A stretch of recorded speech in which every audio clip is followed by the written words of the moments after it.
My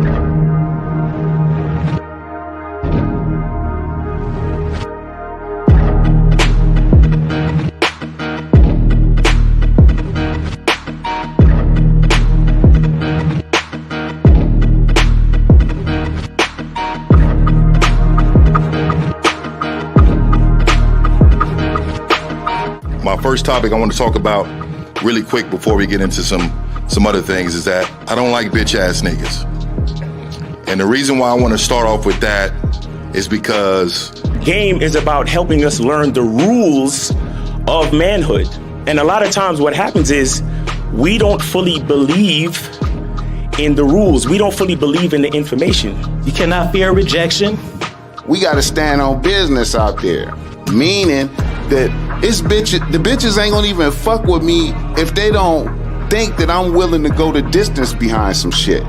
everybody in this room, if you had a bitch ass moment, raise your hand. When I say I am, I want you to say a motherfucking man. I am a motherfucking man. Like I said, y'all should have bitches. I'm amazed. It's a struggle for some of y'all. Once you find something that you're into, it comes before everything else. And then even when you deal with a woman who's into you, she has to compete with that thing, whatever the fuck that is, right?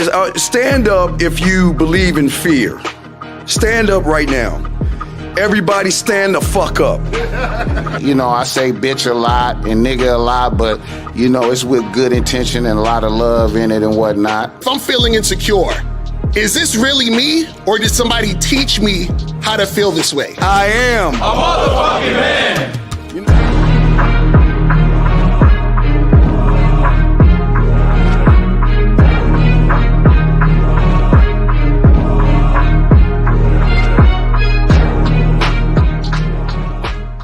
Still ain't getting women? Really? Come on, son. You need to go to badboymembership.com and step up your game. What's up, y'all? It's your boy, Mr. Locario, the bad boy of the dating game, and I'm telling you that if you really want to attract beautiful women, you need to go to badboymembership.com. This is where you get 45 through 90-minute step-by-step dating advice tutorials every month. Just sign up, follow the advice, and you'll get the women you want. Go to badboymembership.com. That's badboymembership.com. It's your boy, Mr. Locario, the bad boy of the dating game, and I want to tell you about my documentary, Game Kings, The Definition of Game, starring myself, the Boss Mac Top Soil, Rosebud, Ron Wills, Miles Cunningham, and much more. In this documentary, you're going to learn about confidence, manhood, attracting women, and the definition of the game. To get this documentary, go to MrLocario.com.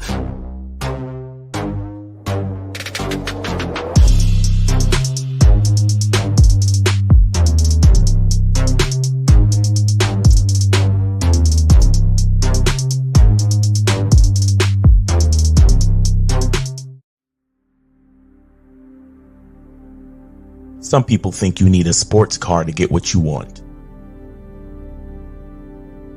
Some people think you need $1 million. Some people think you need looks, status. The only thing you need is what they can't get unless they come straight to you. And that's your identity.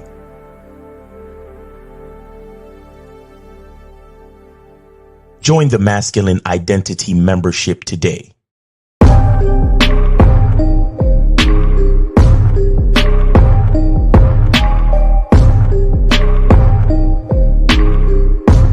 MasculineIdentityMembership.com. Masculine Identity Soap. This luxurious, quality, high lather, high moisturizing, all natural bar soap has been handcrafted with care and consistency to provide a quality cleansing experience for self-care, focus, and productivity. Specially formulated for cold showers. Stay clean, gentlemen. Masculine Identity Soap. Yo, what up? What's poppin'? What's good?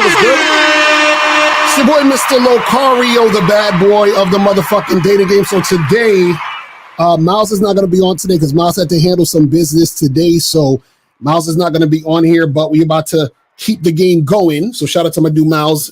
Guys, listen. Yo, this video right here. Okay, this video right here that I'm about to do, this game you're about to get into today. If anybody on the internet is still talking about the whole LOOKSMAXXing and worrying about looks and, all in their feelings about looks and all this other stuff, this is the video you send them. This is the video you study. This right here is the video that you really need to take heed to. And guys, make sure you get this book, Looks Don't Matter, 7 Ways to Attract Women Without Your Looks. Do it! So make sure you guys go get that book. Get that book today. Get that shit cracking. And shout out to everybody in the chat, man. Shout out to everybody in the building. Let's see who we got real quick. Shout out to my lady April MC in the motherfucking building. That's a fact. Shout out to who else we got up in here? Armani, Rex Corp, Jay Bizzle, June Sports, Mark Cuts, Soulmonger. Shout out to Unique 79 in the motherfucking building. Who else we got up in here? Shout out to JBE Fosa. Shout out to Joe Blast in the motherfucking building. What's up? Shout out to Monogamous Player. Shout out to who else we got up in here? Duke Alex is in the building. Frankie Shy, Connie Slayer. What's good? Who else we got up in here? Renee is in the building. Shout out to Renee. Shout out to Linwood. Corey is up in the building. Who else we got up in here? Delaney was popping with you. Oh, what's good? Who else we got up in here? Shout out to everybody. Jug Season in the building. Who else is there? Student of the Game is in the building. What's going on? So shout out to everybody in the chat, man. We're going to get into some really heavy game today. The game is going to be so heavy. And this is really for all the guys who think it's all about looks, all you LOOKSMAXXers, all you guys who are trying to cut up your face and shit to get, rhinoplasty and all these other things. All you guys who are obsessing going into the gym and doing all this other stuff. You're going to learn today, right? Because so I titled this show, Guys Who LOOKSMAXX Don't Understand This About Women. Right now, guys, call the number 646-481-3901, 646-481-3901. If you have a question, put a Q in the chat and we will get to your question. But before I even get into all the shit, I just want to remind you guys to make sure that you guys do not forget, okay? Do not forget this. Where is this thing at? So I can let you guys, understand what needs to happen. So guys, make sure you do not forget to go to badboymembership.com. Do it! And Just do it! masculineidentitymembership.com. Do not forget to go to these. Do it! You understand? Just do it! All right. You have to go to badboymembership.com and masculineidentitymembership.com. All right. So now, what happens is if you guys, go on the internet, you're going to see a lot of videos about guys worrying about LOOKSMAXXing and being the best looking guy and everything has to be about looks. And if it's not about looks, then you're going to lose and all this other goofy shit, right? Now, what I'm going to show you in this this live stream is I'm going to talk about the thing that guys who LOOKSMAXX don't understand about attracting women. So a lot of guys in their mind, they think that all they need to do is look good. And that's going to make it easier for them to actually get women. Because let's be real, the main reason why these guys want to look good or are obsessed with looks is because they think the looks are going to get them sex. So they think the better I look, the easier it is for me to get sex. The worse I look, the harder it's going to be for me to get sex. You see what I'm saying? Like, we're going to break this shit really simple down. But what I'm going to show you guys is I'm going to show you guys a thing that these LOOKSMAXXers and all these guys that worry about looks don't understand. And the reason why they don't understand it is because they don't have game. So there's a part of their knowledge that they're just unaware. Like they don't know what they don't know. And so what happens is that any of you guys, if you know guys who are into the whole looks thing and it's a big deal, send them this fucking video because this video is going to teach them why they're actually going to lose and what they actually need to do to win out here in these streets. You feel what I'm saying? So what I'm gonna do is I'm gonna pull up this video. I got a few videos we're gonna check out real quick. And some of it is some of this black pill shit. You feel what I'm saying? But let me share this screen right here. So this first video right here, right, that we're going to show is, let me blow this up. It's called The Truth About Becoming Chad. Okay. The truth about becoming Chad, because, you know, all of you guys need to become Chad. You understand what I'm saying? Hold on. Let me get the right thing that I want to get it to. Hold on. I need to get the right joints. Hold on. All right. So this one is called The Truth About Becoming Chad. Now, I'm going to play this video. I'm going to stop it, and I'm going to talk about what they're talking about. But what I'm going to do is I'm going to let you know and reveal what these LOOKSMAXXers do not understand, because this is very, very important for motherfuckers to get so that they don't, you know, fuck up out here in the game. So let me start this, and we're going to stop it and make it happen. So let's go. In this video, we're going to be discussing the hard truth about becoming a Chad. Not every guy can become a Chad, and that's the truth. That is just the cold hard truth. Not every guy can become a Chad. If a guy's a sub 5 or a low tier normie, you're not. All right. So now I apologize in advance, because you're going to hear a lot of fucking black pill bullshit. A sub 5, a low tier normie, all of these fucking nerdy ass things that these guys talk about. You're going to hear this type of bullshit in the video. I just want you guys to be prepared for this. Okay. Just even the thing they say sub 5. What the fuck is a sub 5, right? And a low tier normie. What are we talking about here? But let's continue. I'm not going to go from a sub 5 or a low tier normie to a Chad or a Chad light by simply LOOKSMAXXing. It's just very rare, if not impossible. So he's saying that it's very rare or impossible to become this Chad if you're the sub 5, meaning you're, you know, not as physically attractive or whatever, right? Or you're a normie, which means you're just, I guess, the normal type of guy, the average type of guy. So you're not going to become this Chad, which is kind of funny when you think about it, because a lot of these guys, it's almost like they want to stay in the defeatist mindset, because they're making videos about things that can't really happen. You understand what I'm saying? So even this video he's saying that you can't be a Chad. So if you're 5'7", and in order to be a Chad, you have to be over 6 feet. You're not going to be over 6 feet. You understand what I'm saying? It's not going to happen, right? If he's like, well, you have to have a such and such jawline, the way that your face is structured, you might not have that type of jawline.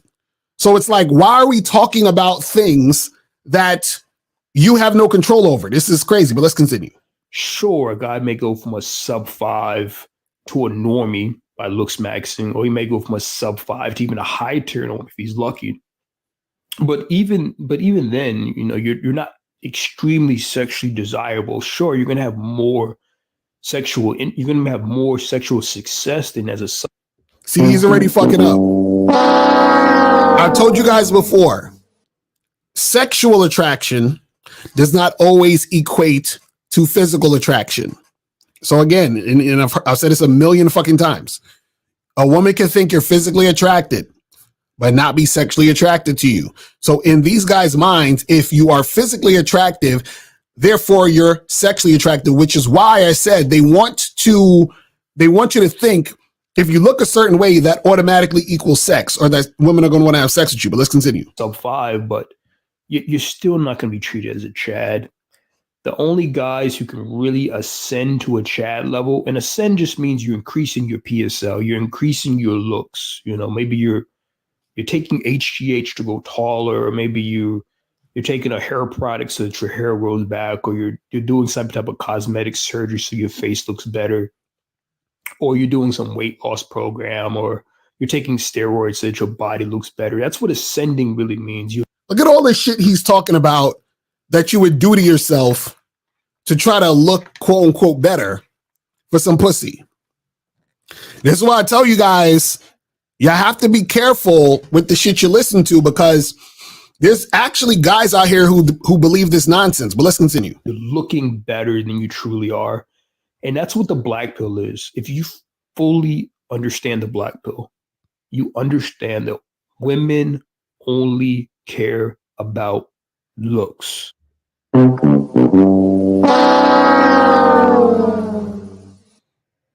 Seriously? Seriously? Listen, this is why I tell you guys, like y'all need to do this yesterday, not today, not tomorrow, but yesterday. You need to get this fucking book, Looks Don't Matter.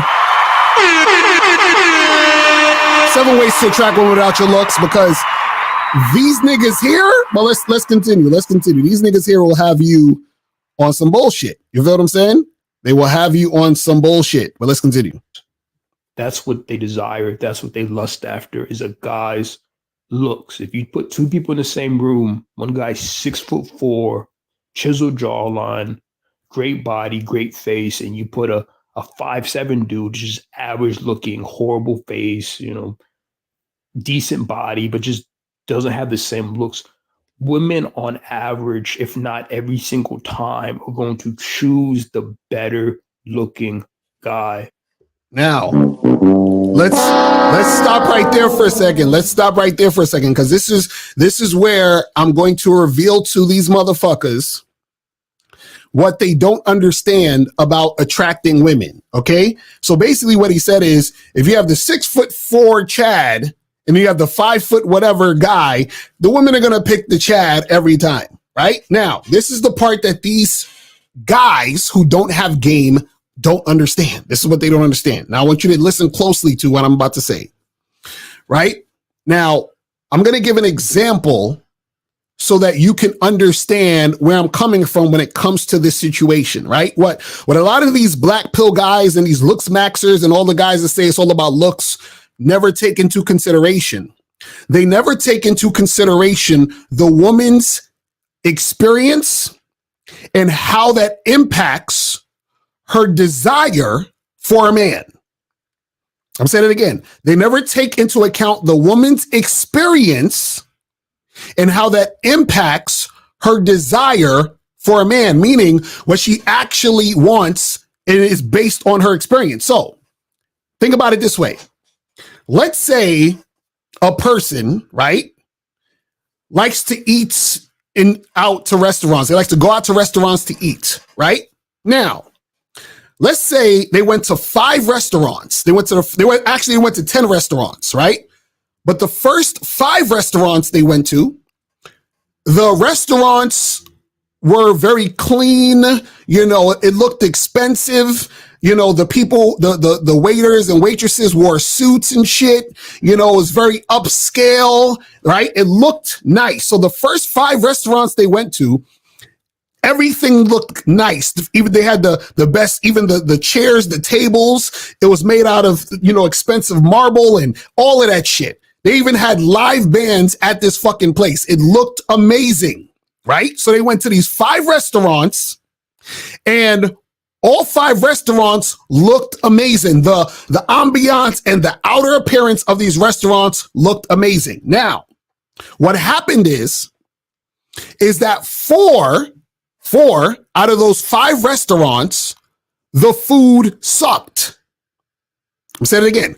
4 out of the 5 restaurants, the food sucked. Now, there was 1 restaurant where the food was amazing, right? So all 5 of the restaurants looked great, but 4 out of the 5 restaurants sucked, which means there was only 1 restaurant where the food was amazing. Now, the same person went to these other 5 restaurants. Remember, there was 10 restaurants.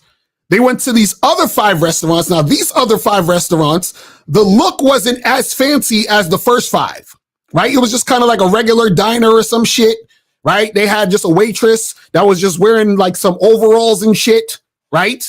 Like most of these restaurants, these other 5 restaurants were the same. It was kind of like just your regular run-of-the-mill diner. It wasn't fancy, nothing. The look of it was some average, regular shit. But then out of these 5 restaurants, right, 3 of them they really liked and 2 were trash, right? So 3 of them, the food was amazing and 2 was trash. So with the restaurants that looked great, only 1 restaurant was good as far as the food. With the 5 restaurants where they were average looking, the ambiance was average, 3 of them had amazing food and 2 sucked. So now, what have we learned when we put all this together? What the person learned is that the outside appearance or the ambiance of the restaurant does not equate to the pleasure, does not equate to the enjoyment they're going to have eating the food. Okay, follow me here. The way the shit looks does not equate to the actual enjoyment of the food. We use another example. A person could see a bunch of houses and say, well, the outside looks amazing. And then they go inside these houses, right, that look amazing on the outside, but the inside sucks. Most of the inside suck. Or they could go to a house where it looks okay from the outside, but the inside is great. Now, I'm saying that to say this. When women date men, their experience is that really good-looking men does not equal to great dick. Dick is a gift. I'm going to say it again. Really good-looking men does not equate to good dick. So you guys are trying to LOOKSMAXX, hoping that's going to get you more pussy. But the women who are out here fucking understand that just being good looking does not equate to good dick. So you're LOOKSMAXXing thinking, oh, because you look good and that's the end all be all, that's what's going to make a woman want to fuck with you. Right? But what happens is a woman's experience teaches her that the surface level of just a guy looking good does not equate to her having pleasure in the bedroom, does not equate to her having a good relationship with that guy. This is what these LOOKSMAXXer motherfuckers don't understand. This is what these "it's all about looks" guys don't get. Because they disregard the experience from the woman, but because these guys have no experience dating because they're losers, they're black pill loser motherfuckers, they think it's all about looks because they're just looking on the surface. They see that a good-looking guy get with a girl, and they figure that they themselves aren't good-looking, so it has to be just because he's good-looking that he's getting the women. Right? But they don't necessarily take into account the average-looking guy or the below-average-looking guy who's fucking the shit out of this woman, and that woman is hooked on his dick, even though he's not a Chad or Tyrone. You see what I'm saying? But let's continue. Let's continue with this bullshit. That's it. That's what the black pills. There's no reason to be debating. There's no game. There's no mindset that's going to change that. You have to ascend with the looks.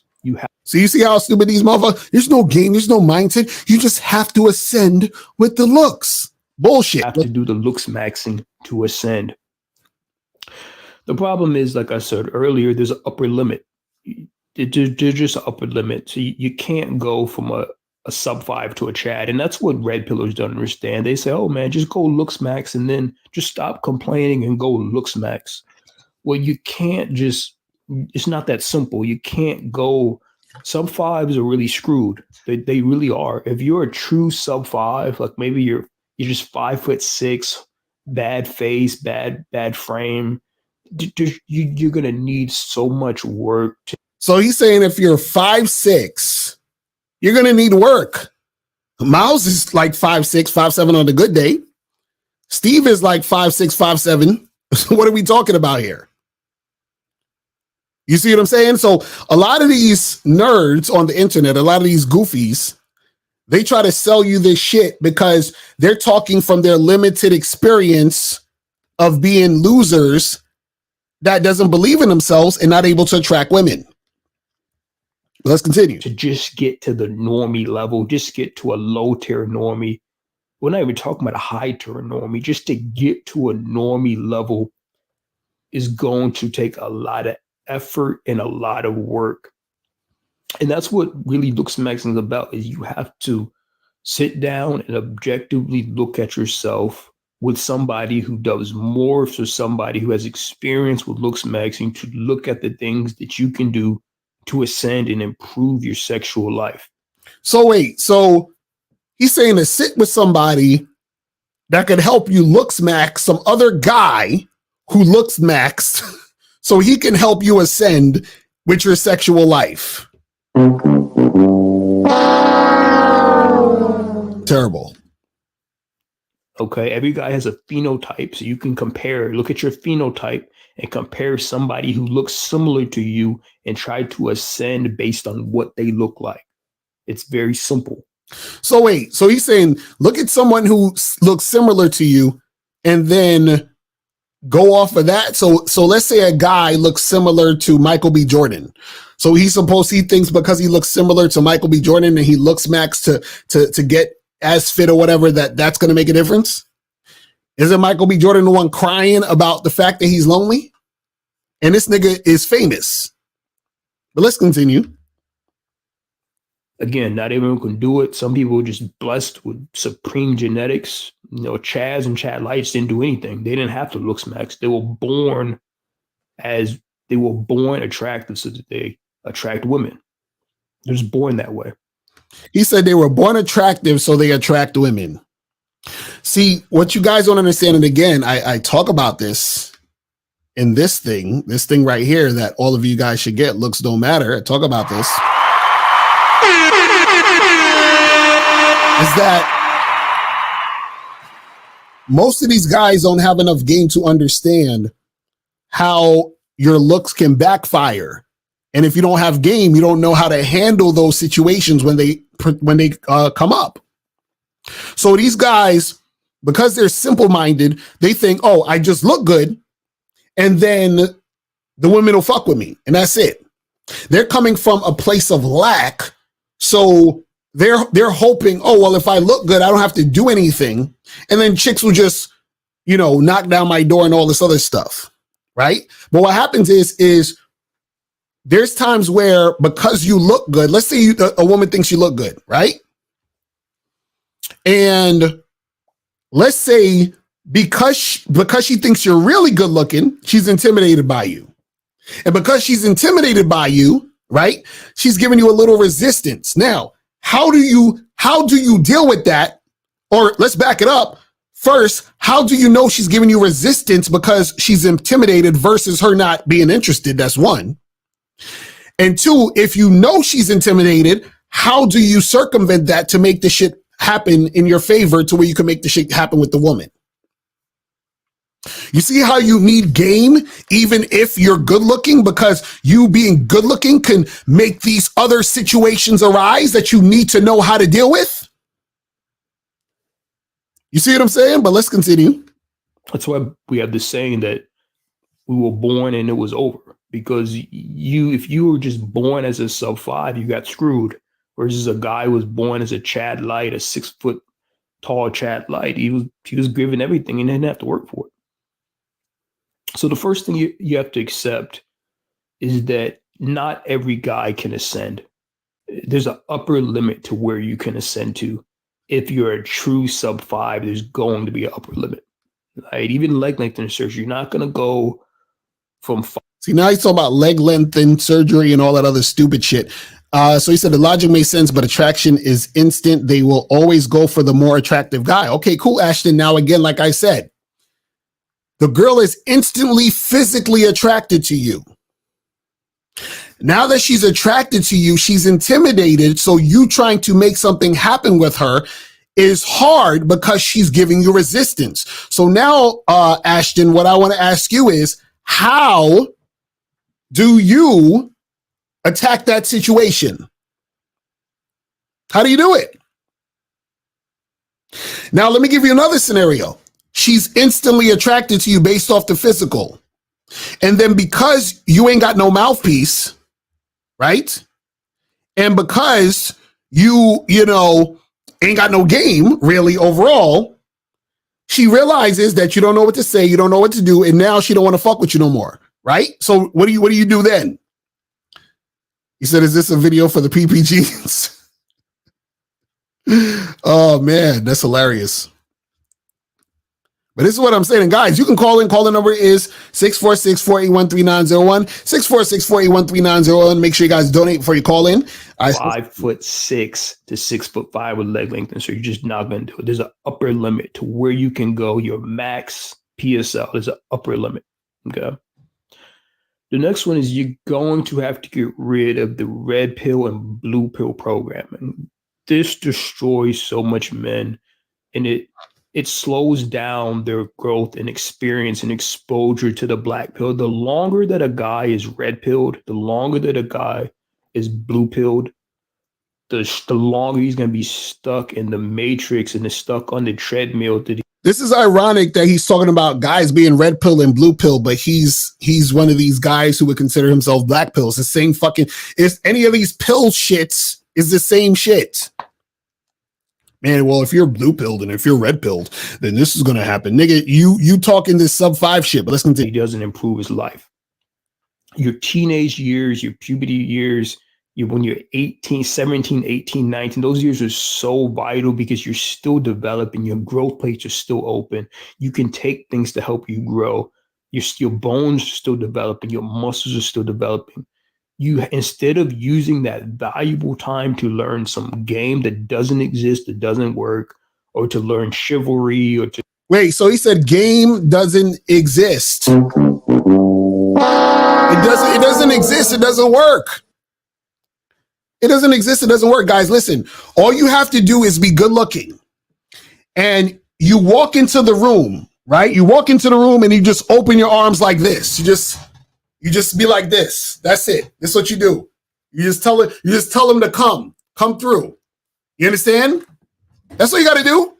Just listen, just be good looking and walk into the room and just stand there because, you don't need no game.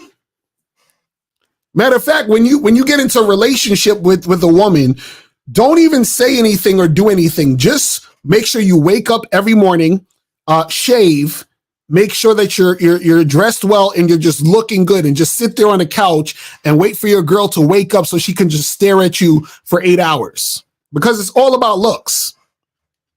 You understand? You don't need to maintain a situation. You don't need to have a personality. You don't need to have any leadership skills. You don't need to be confident. Just look good, bro. That's it. Well, let's continue. To chase things that aren't going to benefit, they're going to benefit you, or to, read books on how to be nice to women, or read books on how to learn how to hold a frame. Instead of doing those things, you have to spend that time digesting the black pill and LOOKSMAXXing. Okay, think about it this way, right? If a person wanted to become a doctor, do they just look like a doctor and then they'll be able to be a doctor, or do they have to know what to do in order? They have to know the process of what it takes to be a doctor. You understand? Because according to these guys, you can be this guy who's this ladies' man. You get all the bitches, chicks want to fuck with you just because you look good. Interesting.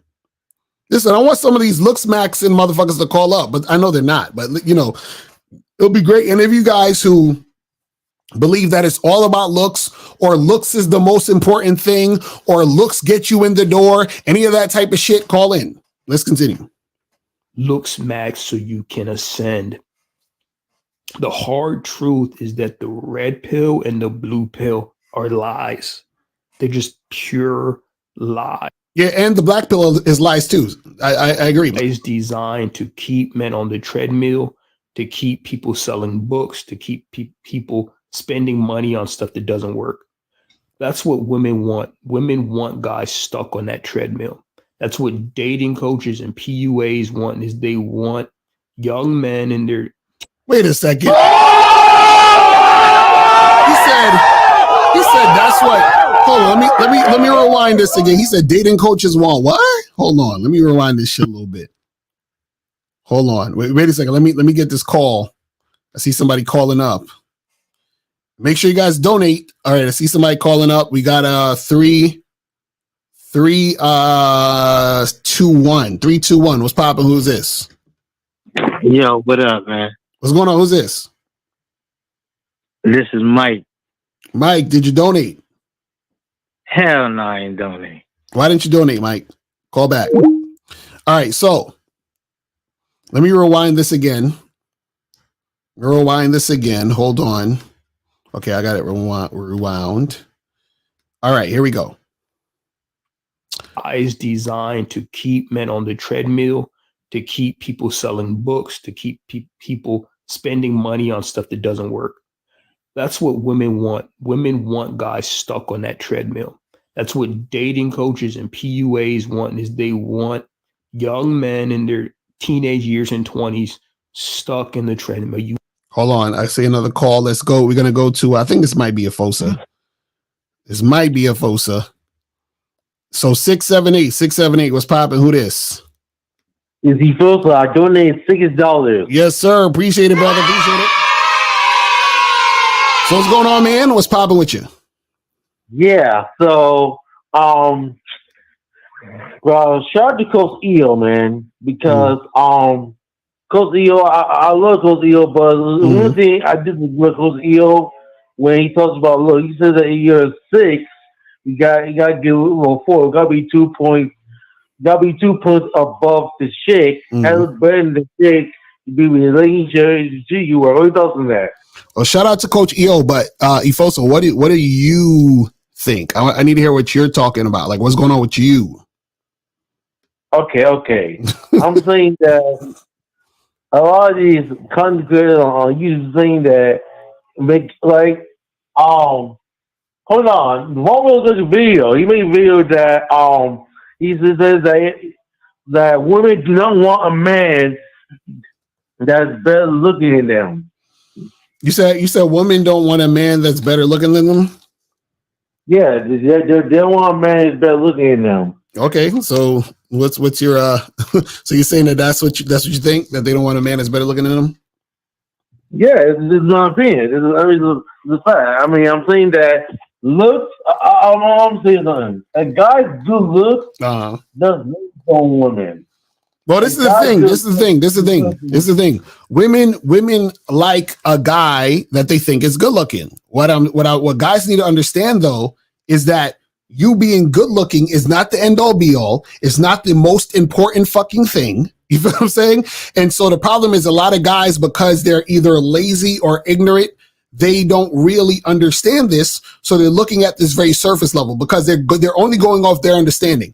If you're a guy who has never really gone out and met women and talked to women, had sex with women, dated women on a consistent basis, your only experience of, dealing with women is what you think, not what you've experienced, just what you think. You feel what I'm saying? So now the guy says, well, I like this girl because she's hot. So therefore, women are going to like these guys just because they're hot. Pause. You feel what I'm saying? And so that's the issue with a lot of this stuff. So unfortunately, when guys don't have game, they think very surface level. So therefore they miss all the things that's really going on. You feel what I'm saying? Yeah, but here's the thing. It's just because the guy's good looking, doesn't make sex better. Doesn't make the sex better. It's not gonna make her pussy wet. But he's good looking. It's not gonna make you feel the same way. It's not bad because he's good looking. You know what I'm saying? Well, the thing is, the entire situation and presentation has to work. So again, if a guy could be good looking, but if she's not turned on by that, then it doesn't really make a difference, right? Or she could be turned on by it, but he don't know how to fuck, so it doesn't make a difference. You see what I'm saying? Like, it doesn't really matter. So the problem is that guys are very simple-minded when it comes to this because they've never actually did shit in real life. So when you don't do shit in real life, you think about these simple-ass fucking thoughts that don't pertain to anything in reality. You feel what I'm saying? Yeah, but I want to tell you. What happened? Say that again? Like, do you see the? I want to tell you. Do you see the video of the 50 women versus one rapper that a guy got he got a blowjob from a woman 1 minute after the man. 1 minute. Mm-hmm. Were you surprised? Were you surprised? Were you surprised by that? No. So so that shit will happen. A chick could give you a blowjob in 2 seconds. You know what I'm saying? Yeah, he wasn't that good looking. He wasn't good looking. Mm-hmm. See, well, the thing is this: you shouldn't be necessarily looking at dudes and being too much into, oh, is he good looking or not? Because again, that's for women to say based on if they're attracted to you or not. You feel what I'm saying?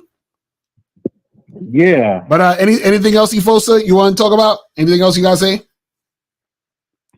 No, I'm good. Thank you. All right, brother. Appreciate the call, man. All right. So what is Ashton saying again, real quick? Hold on. Let me see. He said, that's myself in the picture. They approach me, and when they see that I'm nice, they open up. I will admit that they assume that I'm an a-hole before I open my mouth. I LOOKSMAXX, and it worked. Ashton, call up. Call up. The phone number is 646-481-3901. Donate $5 or more and call up. You feel what I'm saying? Because you be talking shit in the chat. Then when I say call up, y'all don't want to call up and talk about it. Because we got to ask you some questions. Because y'all see, a lot of you guys, this is the issue. When you think a certain way, right? You end up thinking what happened is based on your thinking, but it's really not what happened. So a lot of times you'll be like, oh, well, I did this and I did that, and then this happened. Right? But it wasn't really that, because if I ask you some questions, then we'll really get to the nitty gritty of what's actually going on out here. But let's look at this shit again, and let's continue. You have to get rid of that red pill and blue pill programming. Now, obviously, there are some benefits to having red pill knowledge. There's some concepts and principles in there that apply to life and are beneficial. But for the vast majority of it, it's not going to help men, and it hurts men in the long run. It's like one bad apple. You know, they're saying one bad apple spoils the whole bunch. Well, it's the same with the red pill and the blue pill. You have. Hold on, we got another call. Hold on. All right, let's get to we're gonna get to 754. 754. What's popping with this? Hello. Peace on to you. I donated on the Cash App. It says the same thing. Peace on to you. All right, hold on. Let me double check. Hold on. Okay, I got you. Appreciate it, brother. Appreciate it. So what's going on? I'm doing good. So I'm calling from, advocate of the devil. So I'm speaking on the black pill side today. I got three points. 3 points. Mm-hmm. So before I found you, Lucario, and Mr. Kizaki, I used to study the black pill, and even Mr. Alan Roger Curry had the mode 0. Mode 1 you talking about? Right, but he had another one called mode 0, which is basically choosing signal. You sit back and the women come to you. Mm-hmm. With your restaurant analogy, though, this is the first of my 3 points. With the restaurant analogy, I understand what you're saying, because even though based on looks, a woman might want to be around a man, but what she gets around him, it's his behavior ultimately. Mm-hmm. And you always talk about sexual attraction. I can't remember if it's attraction or arousal. It comes down to looks, behavior, appearance. Right. So even though the looks may be the initial reason she feels aroused to be around him, but his behavior, it's either going to be that of a man or a male, like Mr. Steve would say. Right. So I understand that point. The second thing I want to say about that, though, in regards to the looks, and this might be the first time I speak negatively on game, looks make a woman feel giddy inside. You should hear me out. No, I'm going. No, go ahead. Keep going. You can't accomplish the same thing with mouthpiece. You can say a flavor in the air. You can't accomplish the same thing.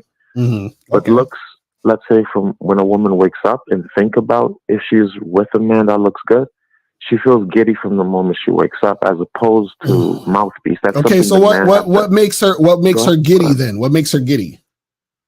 2 things. One, the fact that her friends validated that she has an attractive man. That's really probably the majority of the reason she's giddy. Mm-hmm. So that's what makes her giddy, because her friends think the guy she's with is cute. That's what makes her giddy. Right. So in that circle, they get social point because she has the hot man, and for herself, she feels aroused naturally just by thinking of the man. Now, like I said earlier, mouthpiece can accomplish the same thing in terms of arousal, but the man has to get in her air. So wait, hold on. So let me ask you a question. So if we're okay. So when a woman, or let's just say women in general, right? Mm-hmm.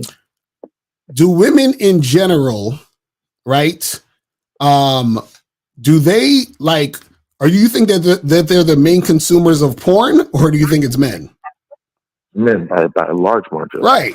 And what happens is that, think about something like 50 Shades of Grey. Do you think that more men will buy that book and read it, or more women? More women. Right, because when they're reading the pages, right, they feel a certain thing in their own imagination that makes them feel something. So in April said in the chat, he said the giddy is coming from the way the guy makes her feel, not from how he looks. I can explain that. Both the point of the commentary and what you said. Mm-hmm. Men like the porn because of the looks aspect. Mm-hmm. The women like the 50 Shades because of the behavior aspect. The behavior of the man, they don't get that in regular life. Like a 50 Shades, I can't remember the name of the main character. Right. His behaviors particularly is why they read those types of books. This is what I was saying earlier when I said I understood your restaurant analogy. Mm-hmm. The looks is one thing, but when the woman gets around him, it's his behaviors. Right. But so when I'm trying to defend the black girl on, which just sound wild to even say as a concept, but yes, the arousal is in her mind, but she gets the extra giddiness because her friends validate that, and also she's with the hot man. Okay, so let me ask you this. Just the final sentence. Go ahead. I want to hear as this. opposed to mouthpiece has to come from the outside. That's something the man has to do by spitting the flavor in her, as opposed to if she's with a hot man, she gets that validation internally every time she thinks about it. Okay, so where do you live? I'm in Florida. Florida. What part of Florida? Like Fort Lauderdale. Fort Lauderdale. Okay, so now, yes, sir. Is there a place in Fort Lauderdale, Florida, that you go to all the time that you think is awesome? Yes, sir. So there's a spot in Florida that you go to all the time, right? Or an area or something, right? Now, because you go there often, even though you like it, right? Is it really as impressive to you now as it was the first time, or is it still impressive to you the 10 millionth time you went there? I understand what you're saying. It was more impressive the first time as opposed to right, because you're used to it now, right? So because you're used to it, it's like, yeah, this is cool, but I'm used to it though. Correct? Correct. Right. So don't you think women are used to good-looking guys trying to get at them? I agree. Hence the validation from the friends. No, but this is what I'm saying. Because they're used to it, the weight it holds isn't as strong. Does that make sense? Yes, sir. So, for example, I live in New York. So when people first come to New York, usually most people want to go to Times Square. Why? Because the big ass lights and all of that other shit, right? Now, I could walk through Times Square and not look at any lights. It's almost like the shit's not even there. Now, if I'm in Times Square, there might be a restaurant or a store or something I go into at Times Square that I like specifically. Do you see what I'm saying? So what happens is the specifics is what I like versus just the big lights. Now, if this was my first time going to Times Square, I'd be like, oh my God, this is amazing. But I've been to Times Square 100 times. So what happens is that if a woman is on Tinder and she has 200 fucking DMs in her Tinder and 35 guys are good looking, what's impressive about any of these guys when she has 35 of them? You see what I'm saying? When she be used to this by now? Like isn't she used to good looking women, good looking guys? I guess what I'm trying to say is this: looks incentivizes loyalty, more loyalty as opposed. Wait, hold on, wait. I can explain. It's a wild thing. Wait, you said looks gives you loyalty? More in comparison. More loyalty because of looks? Then yes. In How? Tell me, please. To the game. I need to learn this. I need to learn. Okay. This is amazing. Go ahead. Tell me, please. Now, this makes no sense if we don't assume the men have attractive behavior. If they're lames or whatever, it's not. This is not going to make sense. So we're assuming the men have attractive behaviors, manly behaviors. All right. Essentially, let's say in the morning when a woman get out of bed, what incentivizes her in terms of arousal? With the mouthpiece, the man has to go spit flavor in her ear. And you said this, right? Things get old as you do it repeatedly. And that's only something. Wait. Let's stop there. When you're talking, hold on. Wait. Let's stop there. When you're talking to a woman and you're using a mouthpiece, are you saying the exact same things every day? Over the long term, yes. But no, you're not. Every day, no. No, you're not. It's always going to vary. It's going to be different shit. But go ahead. It's going to range over the long term. It's going to range around touching her or tasting her, but it's going to be different in a poetic sense. It'll be different every day. That's okay. Correct. Okay, keep going. What I'm saying is, like you said, this is going to get old. The vibration of you vibrating in her ear to do this, that doesn't incentivize her as much as her thinking and knowing she has a hot man, and her friends thinking and knowing she has a hot man. But caller, this is the part you're not getting. Yes, sir. If something is easy to get, right? Why would it be a big deal to her and her friends when they can get the shit any day of the week? This is why I say we have to assume the behavior. If we're not assuming, yeah, but then that has nothing to do with his looks, though. No. It's hard for women to find a hot man that has manly behaviors. No, but what I'm saying is, if you're making it about the fact that he has a certain behavior, that lends itself to talking about the guy's overall energy and personality. So what I'm saying I'm making it about the man has a certain type of look that incentivizes more loyalty as opposed to the mouthpiece. But that's what I'm saying. How does his look by itself give loyalty, make her want to be loyal to him? This is what I was trying to explain. I don't mean to interrupt you, but if you can let me just say a few sentences. Go ahead. When it comes to at least arousal, right? The majority of it is physiological and psychological, right? With mouthpiece, you are igniting that fire manually. You see what I'm saying? Looks is more automatic. You see what I'm saying? So how does that inspire loyalty? Over the long term, she has to get out of bed to go get the manual arousal, as opposed to she can stay in bed and just merely think about it. No, I'm asking, but this is what I'm saying. You're not answering the question. How does that make her loyal? I'm getting to it right now. Okay, go ahead. In marriages, I would say the number one reason those marriages don't work, outside of the behavior part, right? The man doesn't have a manly behavior. It's a look component. It is the look component. He can still have game. He can still arrange stuff and meet with her and set up things for meeting and not waste his time. And when he's with her, use the mouthpiece. The looks over the long term in a long-term relationship is the reason it will go bad. So for the precise reasons I was trying to say, it's more automatic. So that's what I'm saying. You still haven't answered. How does that inspire loyalty? Meaning the woman wants to keep being with this guy for the long term. How does the looks make that happen? For her to get aroused over the long term, the man has to manually arouse her, which is what the mouthpiece says. He has to manually do that. It is not that the case with looks. It is automatic. Over the long term, that does translate to more loyalty. But caller, this is what, okay, I think you're not understanding what I'm saying. You're not understanding what I'm saying. What I'm saying to you is, right? Okay, let me ask you this question, right? Because maybe this is the disconnect here, right? What do you think makes a woman want to stay with a man in a long-term relationship? Now, do you mean okay? It would be mainly behavior, and then mainly behavior. Okay, so wouldn't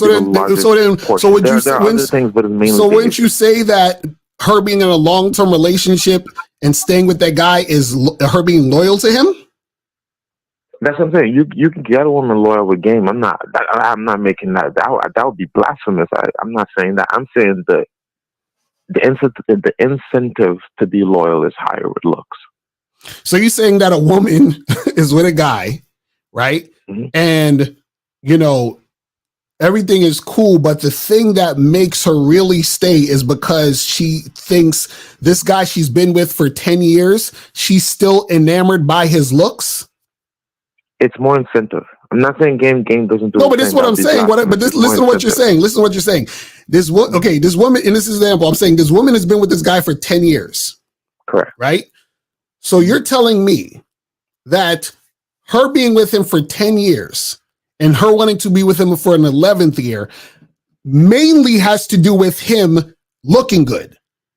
No. It mainly has to do with behavior. Behavior trumps game. Behavior trumps look. Behavior. But it's all game, though. I'm just letting you know it's all game. But what I'm saying, but then where does the looks part? Because I'm trying to get off what you said. You said the looks makes the woman incentivize her to stay loyal. So what I'm saying is, how in that 11th year, right, or the 10th year that turns to 11th, she has to get up every morning and be on this man's program. Correct.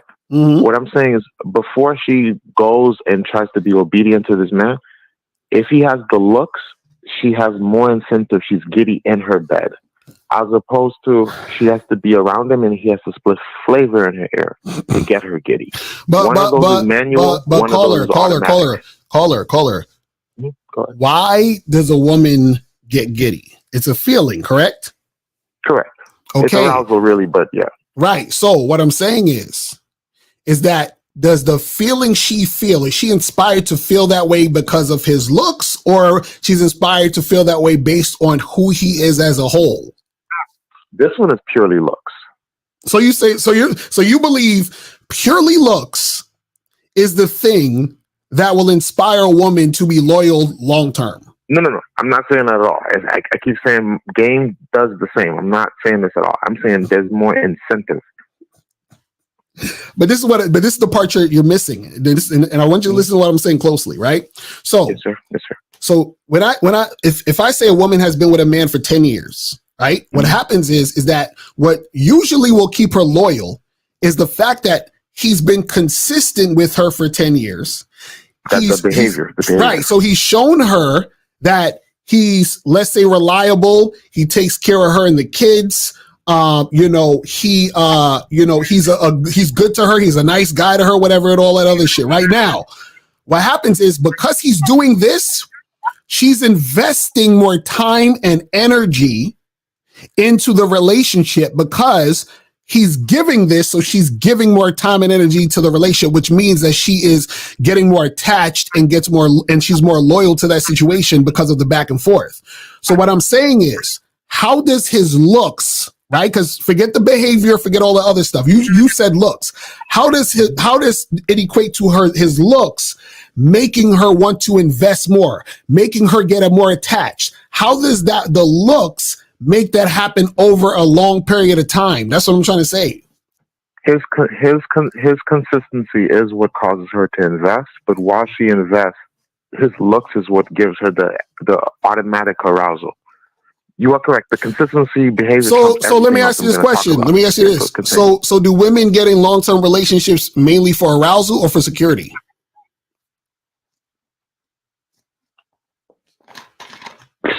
This will make the blue pill dudes mad, but it's mainly arousal. No, it's security.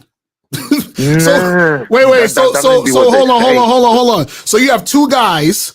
One guy arouses her, but he's inconsistent and a fuckboy. Another guy doesn't arouse her, but he has a lot of money. He's loyal to her and he's consistent. Which guy you think she's gonna want a long-term relationship with? Mr. Lucario, billionaires get divorced every day. It's not security. That may be a woman's face. Bro, this is what I'm saying. What I'm saying is that out of those, but they will marry the billionaire and be with him longer than just the quote unquote hot guy they're sexually attracted to. That's what I'm saying. Where is this loyalty thing you're getting just from looks? I think their side guy might be around in her life longer. No, he's not. This is is what I'm saying. Why would the side guy be around longer? If he was around longer, why don't she just be with him? Bills don't pay themselves. You're proving my point, bro. This is what I'm trying to tell you. But that doesn't mean. But that's what I'm saying. That has nothing to do with looks, bro. Let me say this. If she can get that billionaire to invest in her business or take half his money via the court, she's out. Call it. What I'm saying to you is that the point you made was looks inspires loyalty.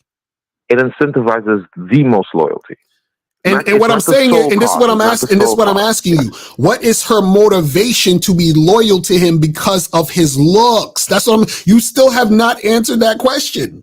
This whole conversation is wild because we're putting the emphasis on the woman as opposed to the man. But for me to make this point, but that's the point. You said she's going to be loyal. So that's the giddiness that she feels. I know to men it's goofy, but it's the truth. The giddiness she feels, that is, or arousal, whatever we'll call it, it's more automatic with the looks. It's automatic. Okay, so a woman's going to be giddy every day for 10 years based on this guy's looks. Automatically, when we compare it in comparison to let me say mouthpiece, in comparison, that's key. So there's no thing about her getting used to his looks.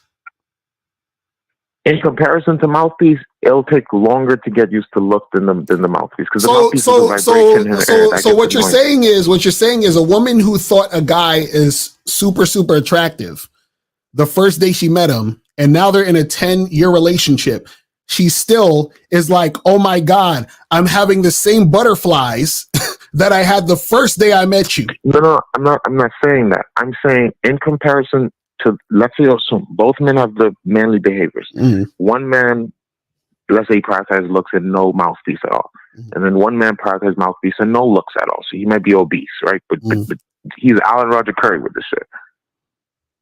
On a day-to-day basis, mouthpiece causes giddiness too, but at times she ain't trying to get out of bed to hear it. But the looks is automatic. So that's what I'm saying. So how do you explain guys like Will Smith? That's behavior. That's what I'm saying. Behavior trumps everything we're talking about. This is when we. But you said looks. You said looks creates the loyalty. No.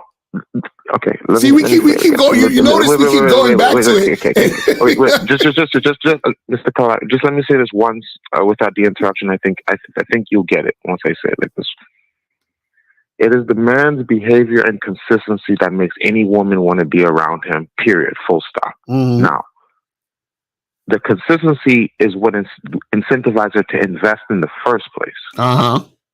Now, while she's investing, we're talking about while she's investing. Mm-hmm. Mouthpiece causes giddiness, but at times she's not trying to get out of bed to hear it. But the looks is automatic because mouthpiece is manual. So she's getting out of bed to look at her man. She doesn't have to. She can think about it because it's we're humans. It's physiological. So she can't think about what he's saying to her. She has to either touch herself or he has to manually arouses that again. Bro, this is what I'm trying to tell you, man. This is what I'm saying. Mm-hmm. See, the problem is when you guys put so much emphasis on looks, what you do is that you don't realize how shit actually happens in real life. Meaning this is why I use the Times Square example. Anytime, right? This is what, okay, you ever heard where people say, if I get this car, I'll be happy, or if I made more money, I'll be happy? You ever heard people say that shit? Right. Now, what happens? They get the car, they're excited for a little bit, and then they go back to being depressed. Or they start making the money, they get excited a little bit, then they go back to being depressed. You know why it's that excitement for a little bit? It's because they get used to the thing. So how in the hell is a woman going to be with this good looking guy and 10 years down the line, she's still not used to the fact that he looks good? What are you talking about? I think I'm a student. I have a lot more to learn. I just call, like a devil's advocate. It's blasphemous to say a lot of things I've said. But this is the last point I make. All right. You ever had a woman like, no homo, no diddy. You ever had a woman like touch on your arms? Uh-huh. Mouthpiece can do that, but that's automatic. That's all my argument is. So wait, so you're saying because the woman touched my arm, That means what? That's indicative of something automatic that you didn't have to do, that her neurology and physiology did itself. But what I'm asking you is, how do you know she touched my arm because of my looks?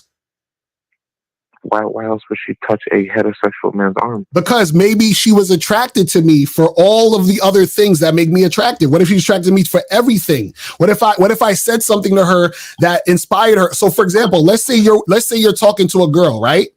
And you think she's cute and she touches your arm. And then she says to you, I have a secret to tell you. I was born a man. Are you going to continue to have her arm on you? Huh? No. Right. No, sir, not. Okay. So that's what I'm saying. So what I'm saying is that what you don't get is that there's information that causes reactions, that causes things to happen. So what I'm saying is that because you're thinking surface level, you think that this means that, and it's the end all be all. What I'm saying, there's all these other variables that come into play that you're not considering. That's all I'm saying. I see. You see what I mean? All right, brother. But yo, I appreciate the call, man. I got a few more people to get on here, but I'm glad you called in, because at least, you know what I'm saying, I like when we have a different side to talk about it. You feel me? No issue. Like I said at the beginning of the call, peace on to you. Yes, sir. All right, brother. Appreciate the call, man. All right, so we got a monogamous player, and then we're going to go to 773. Monogamous player, what's going on, fam? Yes, sir. Yes, sir. What's up, Mr. Lucario? What's up, everybody? Happy Friday. You know I donated. Yes, sir. All right. So what's going on, man? Oh, yes, sir. And I also shout out to that last call. I just want to be a testimony to disprove your point. I personally know women that think that I'm good looking and told me that I'm good looking, but they're not sexually attracted to me. Right, exactly. That's what I'm saying. You know what I'm saying? Like I work with women. Oh, you good looking, but that don't mean they're sexually attracted to me. You know what I'm saying? I have a very close friend that's a woman that thinks I'm very good looking, but she's not sexually. So you know what I'm saying? Like, look, I will be honest, Mr. Carter. What I'm trying to say is, I remember when I was in my early 20s and my late teens, and I see a bad bitch with like this, you know, dusty looking nigga, you know what I'm saying, in my eyes, you know what I'm saying? So I'm just like, how the fuck he get her or whatever, right? Because I'm focusing on a surface level shit, but it gets to the level of game to where you realize that, okay, things that I thought that were important when it comes to me experiencing the you know what I'm saying, the people that I'm dating or whatever is not really important. You know what I'm saying? It's really more the concrete things. And a lot of guys can mess up situations because a woman can really like you for more the concrete things, for your consistency, for the way that you treat her and your vibe, but you can still be service-minded and still think that, oh, it's my looks. Right, exactly. You see what I'm saying? Exactly. So and that's how things can fall off, right? And then even on us guys' side, see, guys, I will be honest, Mr. Lucario, a lot of guys are lying, bro, because a lot of guys that be saying that, oh, I love baddies, they'll still fuck a 6, 7, and 8. Exactly, right. That's a fact. You see what I'm saying? You That's feel a me? fact. And me personally, Mr. Lucario, because I ain't gonna lie, this kind of ties into y'all Patreon this week when you was basically saying that good looks don't necessarily mean that a woman's gonna have good pussy, right? Right. And I'm gonna be honest, Mr. Lucario, and all the women that I've dated, right? I feel like the best group of women that I've messed with for it's like sexual and sexual compatibility is the 6, 7s, and 8s.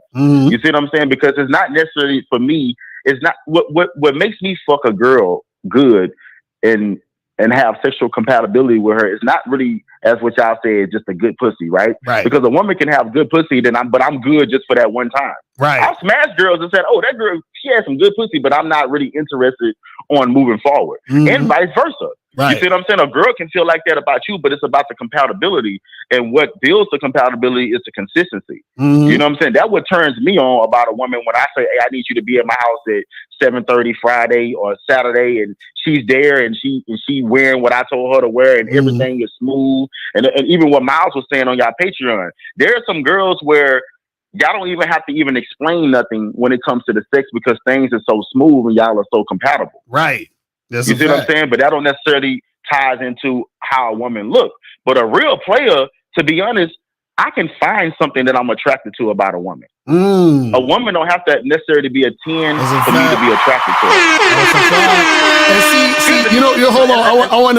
I want to stop at that point because that's some heavy shit. You said I can find something that I'm attracted to. And this is what guys don't get. See, when you have game, what happens is that women will end up finding something about you they're attracted to. And the reason why is because what happens is when they're interacting with you, they're like, this guy is attractive, meaning there's something about him that caught my attention.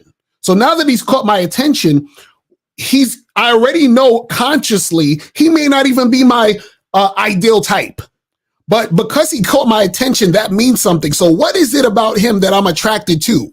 And then that's when they start finding it. So this is why I tell y'all motherfuckers that it's not you got to be a fucking Chad and Tyrone all the time. What happens is sometimes it's just your boldness. It's just you being bold and going up to women and say, hey, miss, listen, I saw you from across the room. I thought you were sexy as fuck. What's your name? And then she's like, oh shit, hi, how you doing? You know what I'm saying? She's already attracted to the fact that you're bold. Like, oh shit, this motherfucker just came up to me, rolled up on me and let me know what it is. You see what I'm saying? Right. Yeah, that's true. And then like, and Mr. Clark, I'm gonna talk about the physical, and I'm gonna talk about things that's not even physical that you can be, that I'm attracted to, right? Right. And let's just start off with the physical. A woman don't have to be bad. See, me, I love fat asses, thick thighs, hips, and pretty legs, and I like pretty skin. Right. A woman don't have to be bad to have those things. Exactly. You see what I'm saying? I can see an average woman, but if that day she's wearing booty shorts and I can see that she got pretty legs, I'm hollering. Right. You see what I'm saying? And then because I holler and then I get to know her, then I realize, oh damn, she got a good personality. Oh damn, she got a vibe. Oh damn, she's consistent. And then and as you be consistent with a woman, you start to realize that there are some consistencies that she's going to build on her end because she's really feeling you. Right. You see what I'm saying? Like I've had women that whenever it was time for us to smash because we was on a consistent basis, they would go get a Brazilian. I didn't tell them to go do that. Right. You see what I'm saying? They just figured out that that's what I like, and that's what they started to be consistent with. You see what I'm saying? But it's really just vibes, bro. Like, as I say, Mr. Lucario, I done met 10s that have a great vibe. And I done had 10s that had a very, very nasty attitude. Right. And for me, once you show me that you got a nasty attitude, I don't even look at you as attractive no more. And then also, Mr. Lucario, I just want to end with this. When you talk to a baddie or talk to a woman that you're really interested in, and you talk to her for a while, over time, you get used to the looks. Right. Exactly. That's what I was telling the caller. I'm like, bro, the woman's going to get used to this motherfucker looks, just like you will get used to your girls. I don't care how bad your girl is. You're going to get used to her looks. And that doesn't mean you don't think she's pretty or whatever. It's just that the initial, excitement or like, oh man, she's so bad, that's going to wear off, because what happens is that your mind and your brain or whatever is so used to it becomes normal to you. You see what I'm saying? Right. And last thing I want to say, Mr. Corey, I got a best friend, right? And I swear he reminds me a lot of Miles. You know what I'm saying? About the same stature, same height, wear glasses and everything, right? But he a smooth motherfucker, real smooth motherfucker. But I didn't, him and I, we always been tag teams and, been giving each other alley hoops throughout the years with women and stuff like that. But I've seen this guy talk to women and just say something, and I can just see the reaction on the woman's face. Right. So where like she's ready to be consistent with him because he just know what to say. There's a lot of good looking guys that don't know what to say. Exactly. And that's what I was saying earlier, because now she's talking to your boy. Your boy reminds her of another guy like him who had that same boldness, who had that same confidence. And she was like, I remember that other guy that reminds me of this guy. He fucked the shit out of me, gave me freaking 10 orgasms. So now she's attracted to your boy because he reminds her of the other guy who wasn't even a fucking Chad. You see what I'm saying? That's what they don't get. Right. And to be honest, Ms. Lucario, the last thing I want to say is, I think, of course, get your appearance up. You know what I'm saying? Appearance is definitely a thing, right? But once again, you're going to look however you're going to look. Right. I think more so guys just need to focus on being their true selves, because it's really about vibes at the end of the day. Right. The look is just really what catches your eye. But after that, it's the vibe. Right. And that's all I want to say. Thank you so much for the opportunity. Yes, sir. Appreciate the call, brother. All right. So I think 7 call back, because I think you got cut off or whatever. But yeah, man, I'm telling you guys, the shit it's crazy out here. This game is deep. This is why we try to tell you guys, make sure that you step up your game, man. Well, let me see. Let's see if we could do some more of this video real quick. If you guys want to call up, 646-481-3901. 646-481-3901 is the number. a couple good principles in there, but all the rest of the principles in that same bucket are destroying men. So one bad apple can spoil that whole thought process. So the sooner you get. Hold on, we got another call. Hold on, let me get this. It's 773. What's popping? Who this? Yo, can you hear me? Yes, sir. What's going on? Who's this? Yeah, what's going on, Lucario? It's great to hear from you guys again, man. It's Kelly Moores. I know it's been a while. Kelly Moore, what's popping with your fam? What's going on with you, man? Everything's going well, bro. And I donated like $10 in there. I don't know if you got it Appreciate it. That's what's up. So what's going on? Yeah, everything's good, bro. Just wanted to throw my little piece in about the LOOKSMAXX thing. Right. Yeah. And like I definitely agree with you, and I definitely agree with monogamous player. Shout out to monogamous player. I think my personal thing, I think about the guys who are always depending on LOOKSMAXX is, they don't have that much experience dealing with women. I use the football analogies all the time. They're Pee Wee Pop Warner football players telling NFL players how the game is, and like that's not how the game goes. Y'all still need more experience as far as because I'm telling you from experience, Lucario. Before I found you, I'm a good looking guy. I'm what most women would consider the average good looking guy. I'm the 5'10", big muscle bound football player, and I would get a lot of attention from women and shit, especially in the gym when I'm walking down the street and shit. Women would touch my arm and shit like, "You're so muscular, you're so muscle bound. Oh my God, what's your name and shit?" And I would fuck it up because I didn't know what the hell to say to women. I was that nice guy. You know what I'm saying? So I'm telling these good looking guys from experience. What these good looking guys won't tell you is that these women will probably use you for attention. But then I know who's probably not even as muscle bound as me, some skinny scrappy guy. She will fuck the shit out of him, and I was wondering like, what the fuck's going on? Like, I'm bigger than this guy. Why is she sleeping with? Why are women choosing this guy? Right. You know what I'm saying? The smaller guy, but he had an I didn't give a fuck attitude. You know what I'm saying? That's what was going on. So I'm telling these LOOKSMAXX guys from experience, that's not how the game goes. And I use the football analogy all the time. It's kind of like going to the NFL. You can be 6'3". You can run. You can be muscle bound, bench press so many times. You can run fast as hell. Right. But they cut you all the time because they don't know how to play. They don't have any game. They don't know how to play the damn game. Right. Meanwhile, a guy named Tom Brady who can barely bench press 30 fucking pounds lit up the league for years because he had game. You see what I'm saying? So that's just my thing on it. They just need more experience. It's just it's the little things that makes a big ass difference. If you don't have the experience, of course you're gonna look at surface level shit. You see what I'm saying? Real talk. That's what's up. But I just want to throw my little 2-piece in, Lucario. I'm gonna get ready to go to football practice. It's great to hear from y'all, man. Keep doing what y'all doing, boss. Yes, sir. Appreciate the call, my brother. And playing skill set, you just proved the LOOKSMAXX point, but that's not the he basically said that they were checking for you, but shit ain't pop off. You feel what I'm saying? But 516 was popping. Who this? Yeah, what's going on? It's Optimus. What's going on? Did you donate?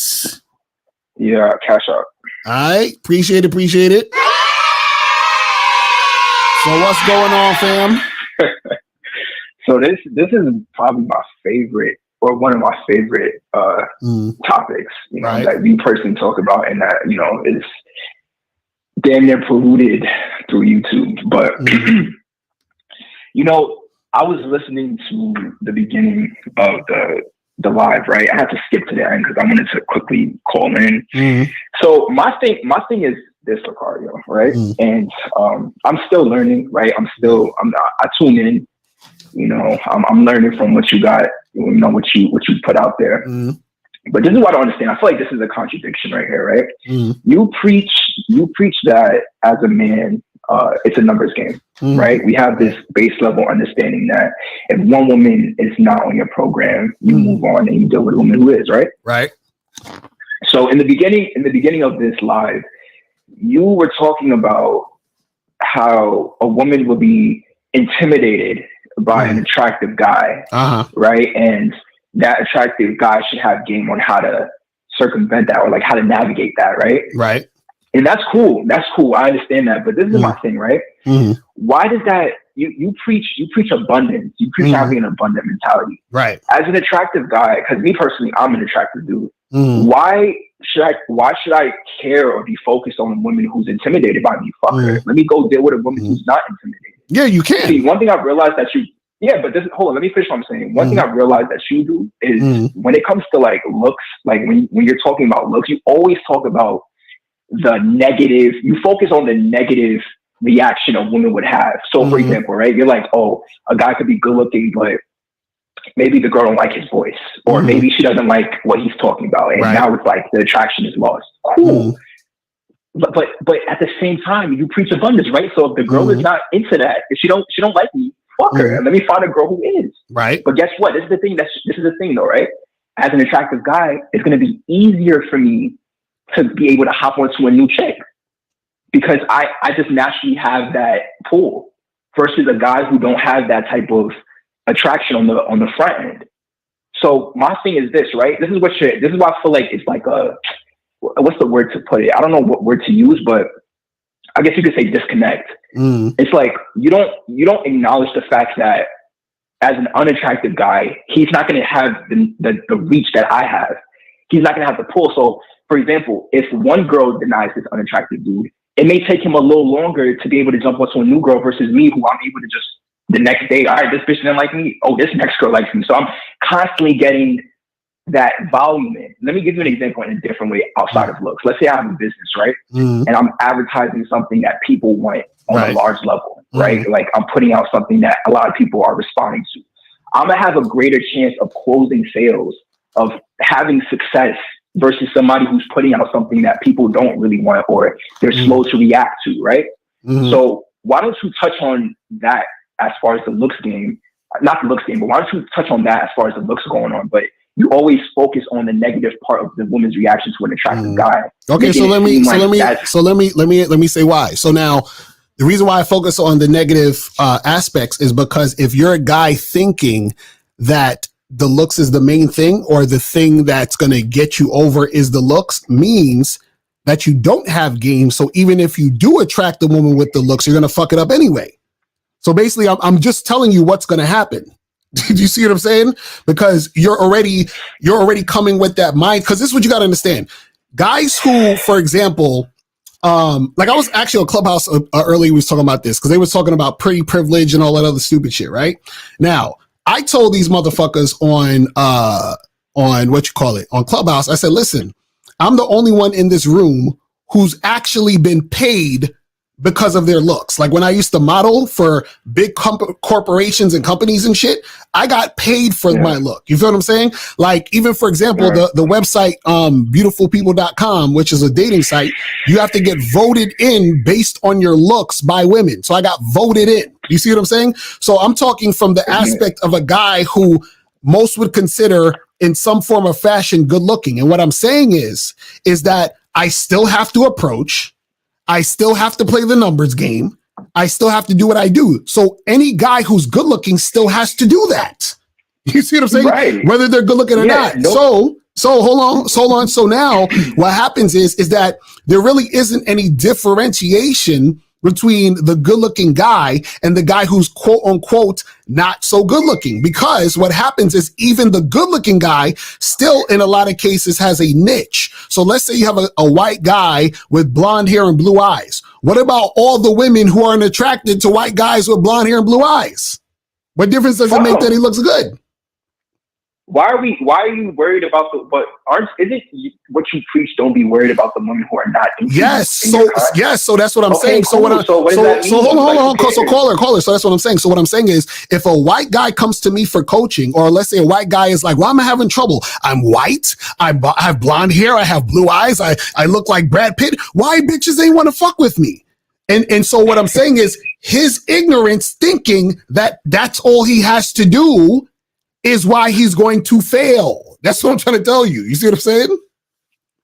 Okay, so my whole thing is, you bring that up as far as a guy worried about, he's putting his looks number one. And I do agree, after my own personal experimentation and life experience, that told me that that's not the case. And I understand that. I'm just, my whole thing is just the fact that you always, like, you just focus on what the negative aspect of being attractive could be, and then you use that as an example. So let me ask you this. Hold on. Listen to this. How old are you? I'm 26. Okay, do you have any kids?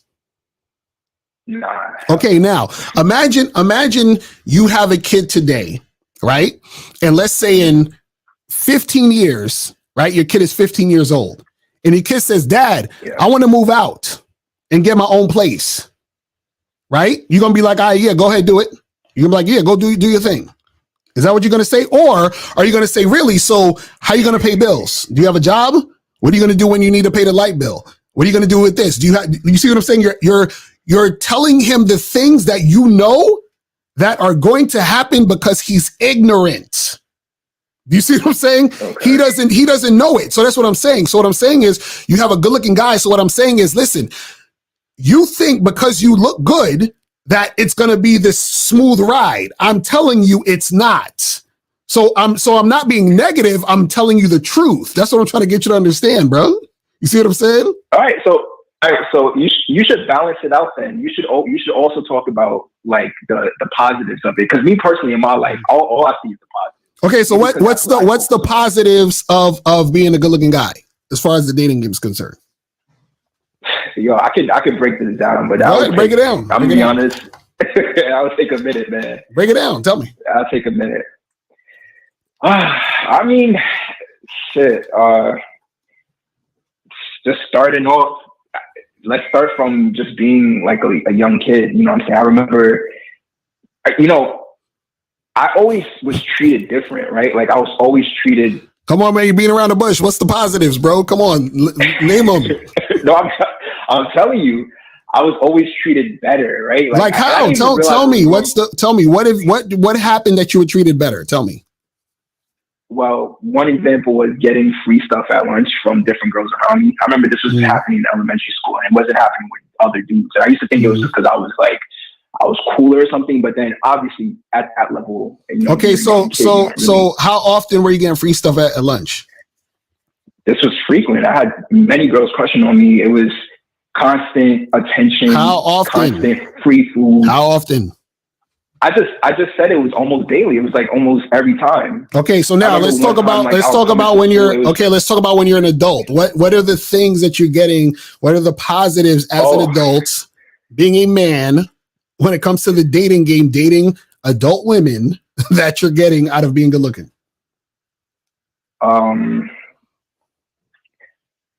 Playing skills. Call next. You call next. Now we're talking about dating. I thought we were talking about the. That's what we're talking. What do you think we're talking about here? We're talking about the dating game. This is what the title of the show is about attracting women and shit. So what I'm saying is, what are the positives that you're getting out of being a good looking guy in a dating game? Tell us. We're rating. Well, my ability to constantly sleep with women, different women that I want, different races. Okay, wait. Let's stop there. Could that happen with you not being good looking? Yes. Okay, so name me something. Hold on. Name me something that happens that's a positive, that's a benefit that you get from being good looking that doesn't happen with people who are not good looking. I already know. I can name you what it is if you want me to name it. Well, I was gonna say my ego being stroked, but the thing is that I know that's not something you should be boasting about. But that's what I'm saying. That's what I'm saying. What I'm saying is that. Well, I do get constant validation. Though, okay, and what else? I already know myself, so it's not that big of a deal for me at this point. Because it's like somebody telling me, "Yo, the sun is." Okay, so you get validation by what? By what? What gives you the validation?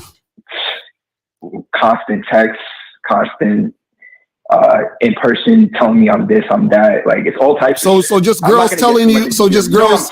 So girls telling you you're cute and getting your ego stroked and getting attention from women that think you're cute. That's part of it. Okay, so that's what I'm saying. That's the quote unquote benefit or positive. So basically, you get women telling you you're cute and your ego stroked. That's it. I'm not done. Tell me what else?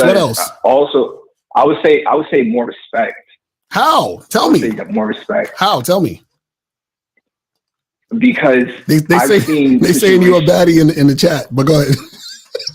They said what? They said that you a baddie in the chat, but go ahead. That's what you sound like. You sound like you're a baddie. That's it. But go ahead. What else? What type of respect? It's just different. Okay, let me say it like this, right? I've been in situations where, as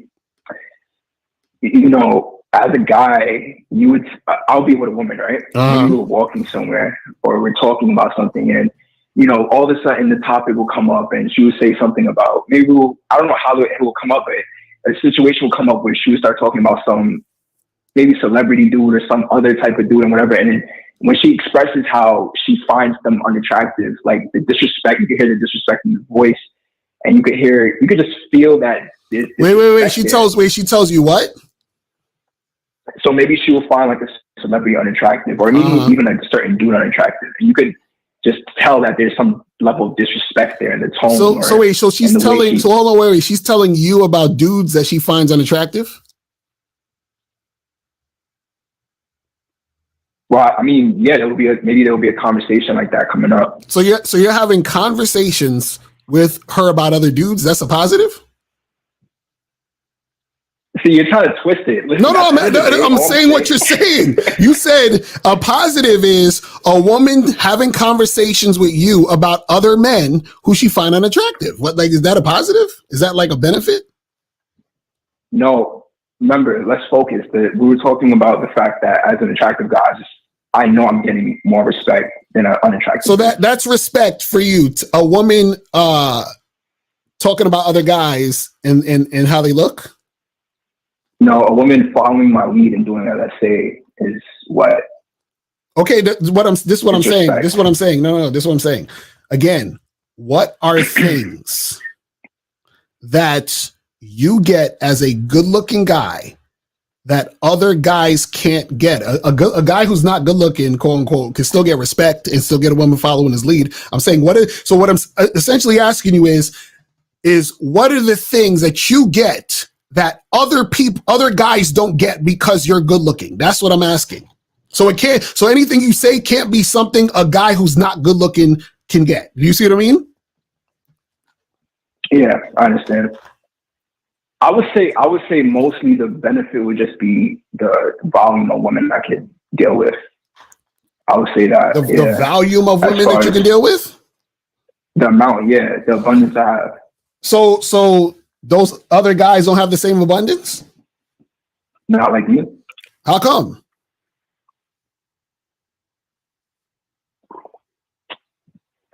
Huh? Because the pool isn't the same. The pool isn't the same, meaning the pool of women that he can attract isn't the same as the pool of women you can attract based on your looks? Correct. How so? No, I'm serious. I feel like this is like some alphabet stuff, man. No, I'm really trying to understand this. Because you're asking me questions that you already know is true. Like, no, I don't know it's true. I'm trying to learn because last time I checked, looks were subjective, right?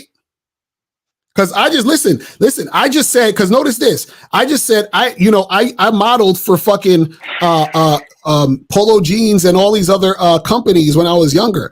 Also, I told you that I got voted into a website where the women have to vote on you to say that you're a good-looking motherfucker. But on the internet, you let the internet say it. Locario's a sub 5. Locario's not good-looking, right? So am I good-looking or am I not good-looking?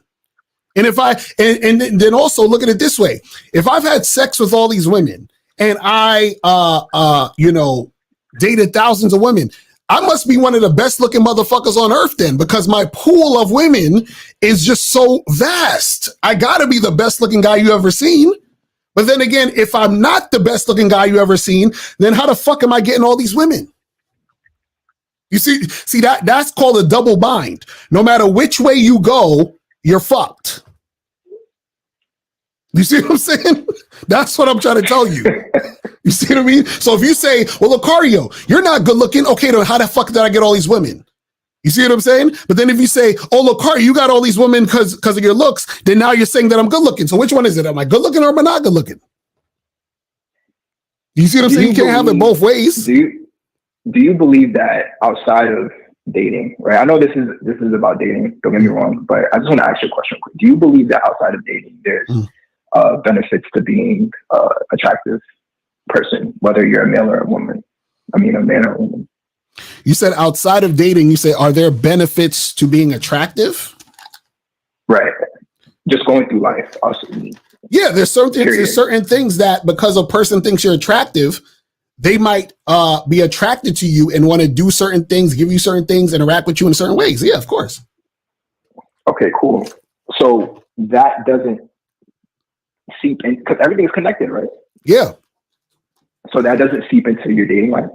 No, what I'm saying is, see, listen to what you're asking. Listen to what you're saying.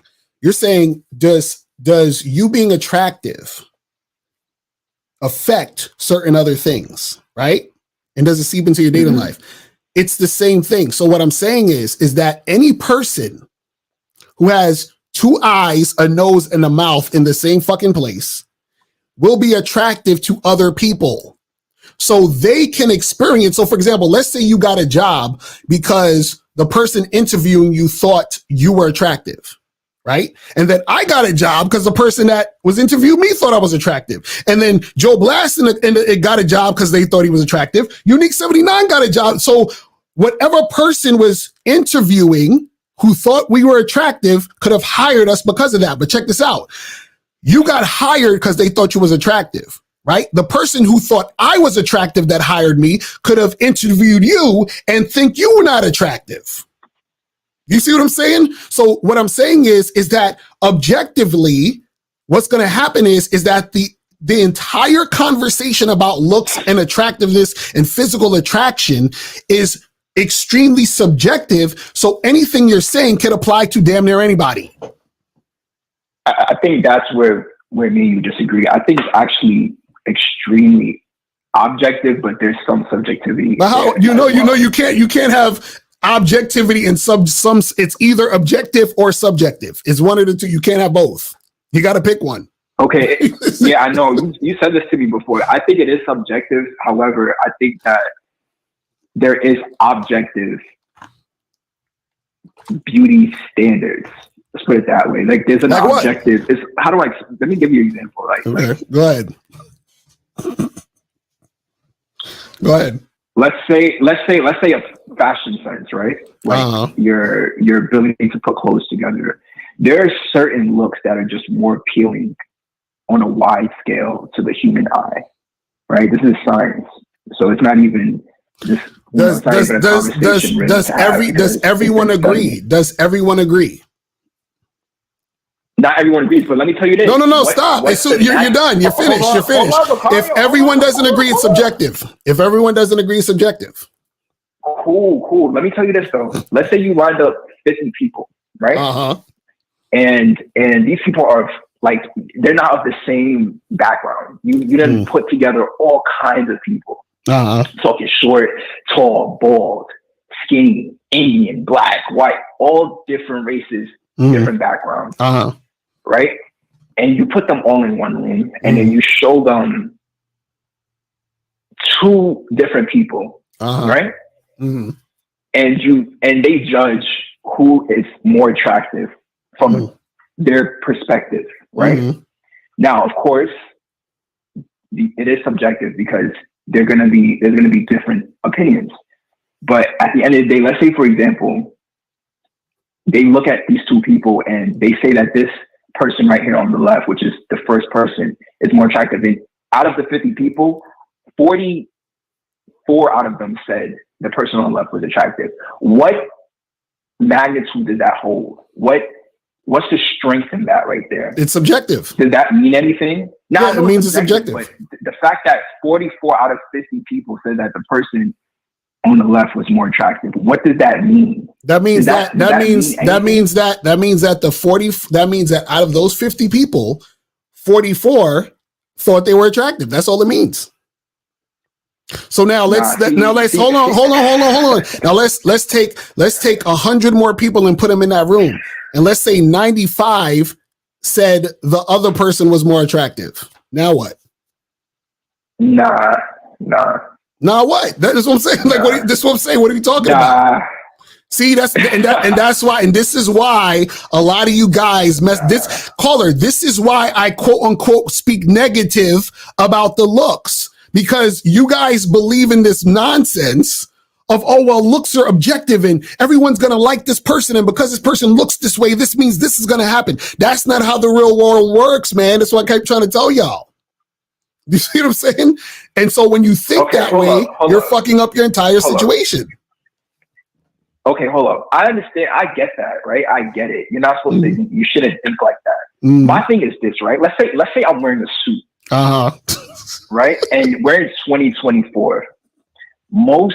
We know that a suit is associated with strength, success, power, affluence. Like a lot of people subconsciously view people who wear suits as holding some sort of authority when they walk in a room. Okay, now let's pause right there. Hold on, can I finish? No. We got to pause right there real quick, because I just want you to understand that. Okay, now you're getting into more of the appearance, but go ahead. I mean, all right. So, I want you to keep going with the because I have something to say about that, but keep going. Okay, so with that particular appearance, because I'm not going to say look, because you're right, it is your appearance. With that appearance, most people you come across, not all, of course, because that's subjective as well, but most people you come across subconsciously, they don't even know they're doing it most of the time. They're just going to assign a level of authority to you. I've seen this happen in my own life. All right, cool. Now, would you call those people intelligent?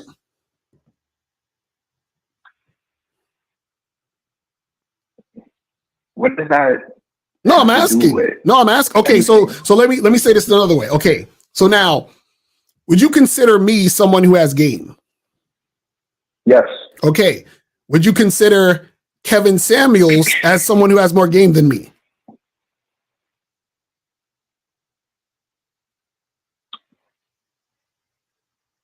I think Kevin had a different approach as far as having more game.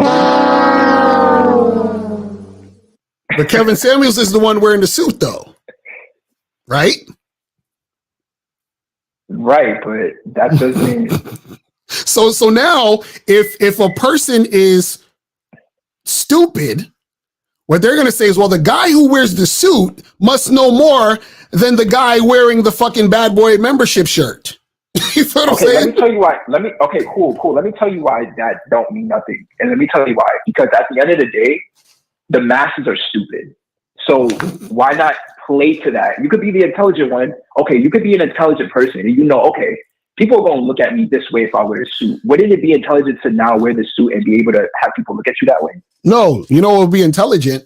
It'd be intelligent to bring people into your world. That's what the game is about. Instead of trying to play to their stupidness.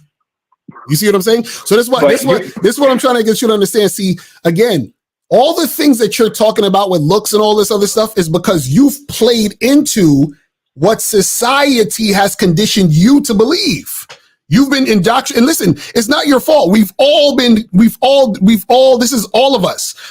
They've showed you certain things in the media, certain images, they told you what was good looking. They told you this shit is supposed to be the shit, which is why you think there's objective, beauty and all that other shit, because you've been told this.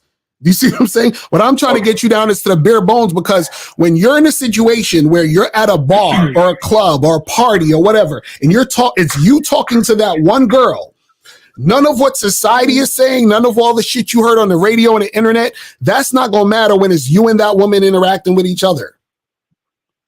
You see what I'm saying? But she's programmed too, no? Right. And what I'm telling you is that you having game makes you understand that they're programmed so that you know how to move to make things benefit not only you, but her. This is where we come full circle.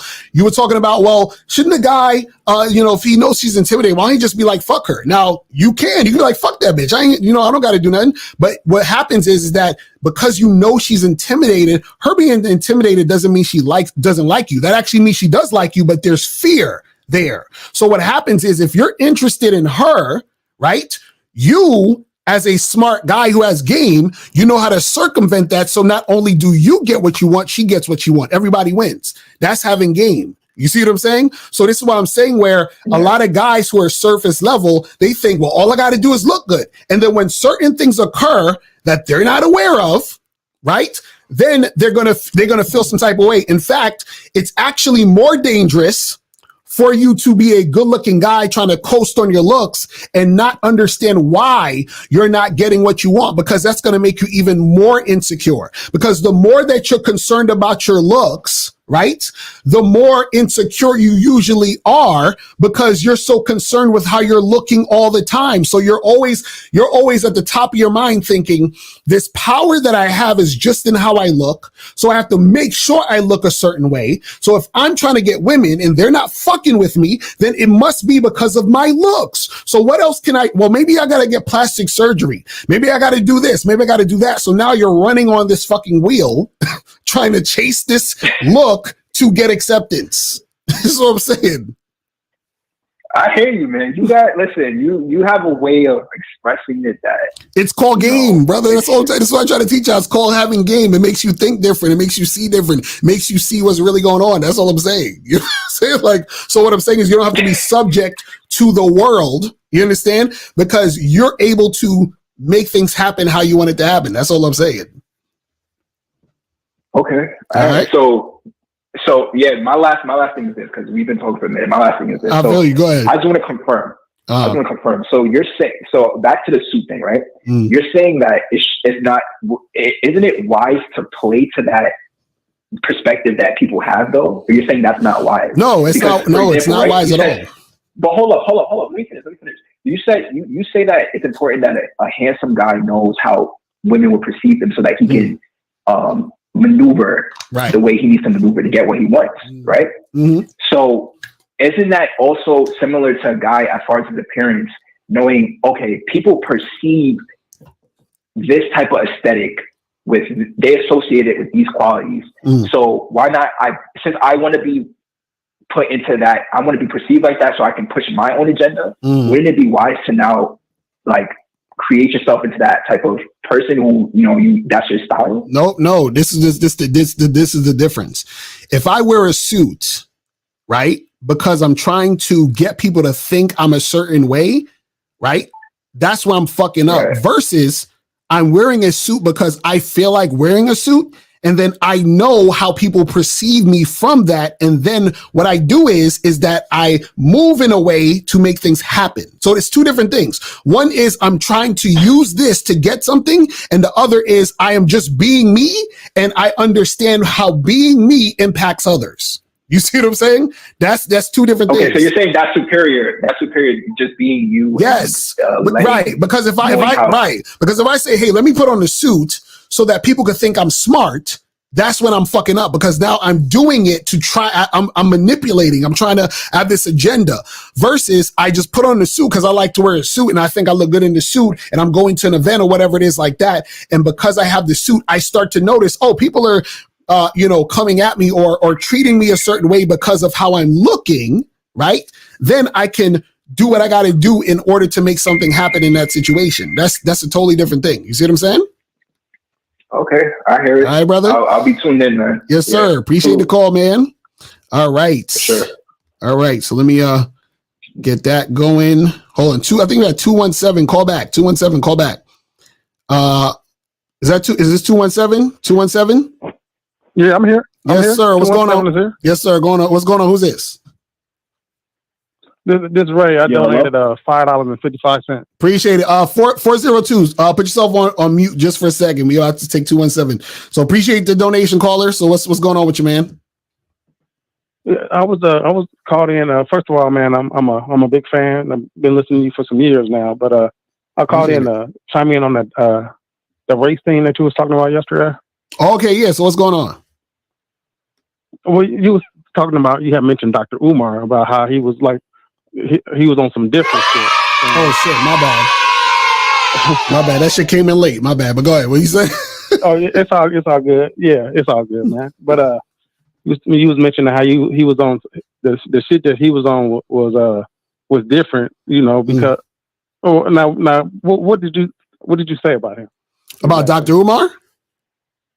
Yeah. About how he do the whole snow bunny thing and how how he was off the mark with it. The thing is, I said that I like a lot of what Dr. Umar Johnson says. I said the only thing that I disagree with him specifically is the dealing with women outside your race. You feel what I'm saying? But I understand why he says it, because he's pro-black. You feel what I'm saying? So if you're pro-black, then of course that, you know what I'm saying? But I'm just saying that I disagree with thinking you need to have a girlfriend, wife, or whatever that is outside of your quote unquote race. You feel what I'm saying? Yeah, I think his thing is more about marrying, getting married and the economics of it. You know what I'm saying? I don't think it had nothing to do with I don't even think I don't think it got nothing to do about banging a chick or something like that. Right. I think that's the thing. I could see that aspect of it. The problem with that is that whenever you try to, you can't really logic your way into relationships. So meaning, what I mean is that you can't. So basically, like this, right? There has to be a desire for you to want to be with the person. You understand what I'm saying? So you can't say, well, you know what? This makes logical sense because I'm black, you're black, and we should put our money together and make this happen. Because then that's just a business deal. That's fine. You could do that, but that's business. Because if that's the case, why isn't that happening already without the relationship aspect of it? Meaning, how come in our communities we aren't doing that already on a grander scale? We could do that now. We don't got to be boyfriend, girlfriend and shit. You feel what I'm saying? Are you talking about as far as working together as exactly. That's group economics kind of thing? Right. Okay. Yeah, I do feel I do. But what I'm saying is other communities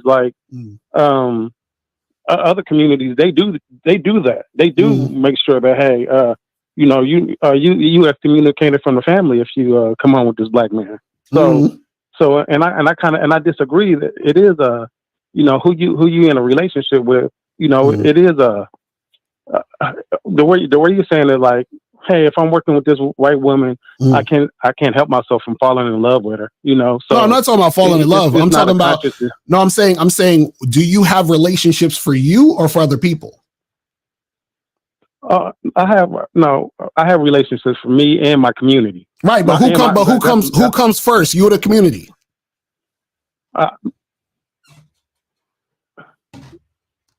The black community. I'm pro-black, so don't. I can't speak for. No, I'm asking you. I'm asking you. Do you come first, or does the community? So, would you do something for the community that will infringe on your happiness or a sense of well-being? Is that you're just like, fuck it? I'll be miserable, but the community's up. Is that what you're going to do? No. I don't think. No, I mean, I don't think that's a fair question. I mean, but the answer to your question is no. But it is a fair question. It is a fair question because your relationship is personal to you and that woman you're in a relationship with, right? Absolutely. Right. So that's what I'm saying. So what I'm saying is, are you going to sacrifice your personal enjoyment in a relationship for the community? That's all I'm saying. That's all I'm asking. Okay. I'm gonna do neither. I'm gonna find me a black woman. You know what I'm saying? I'm gonna find me a black woman that I can, marry and and pass my lineage down to. It's not exclusive. Right. So that's the part. Right, and that's the part that I'm saying, because what I'm saying is that you can find, let's say, for example, if you find a black woman where y'all get together and everything is on point and the vibe is good, y'all get along and y'all have a healthy relationship, right? And then y'all are, building that. That's perfect. What I'm saying though is that what happens when it comes to relationships is that getting into a relationship doesn't work in the way of, well, I want these particular things to go down and then I'm just going to pick the black person or pick the white person. You understand what I'm saying? Because when you're dealing with a person, there's complexities with that. Do you see what I'm saying? So what I'm saying is that you would have to find a woman who you get along with. She's cooperative. You have a good time with. You like being around her. She likes being around you. You would have to find all of these things, and she has to be black. Do you see what I'm saying? You twisting around. No, she would have to be black first. then you pick all the rest of those things. Right, but that's what I'm saying. So either way you want to go about it. So let's say she has to be black first. So you go and talk to a bunch of black women, right? And let's say that you just don't get along with any of them. So are you going to say, well, listen, I'm going to not fuck with no women until I find the black woman? Is that what you're saying? Absolutely.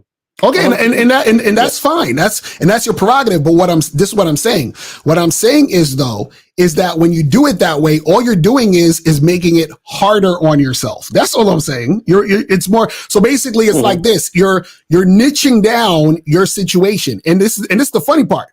You actually need more game. Your game has to be even tighter to do that.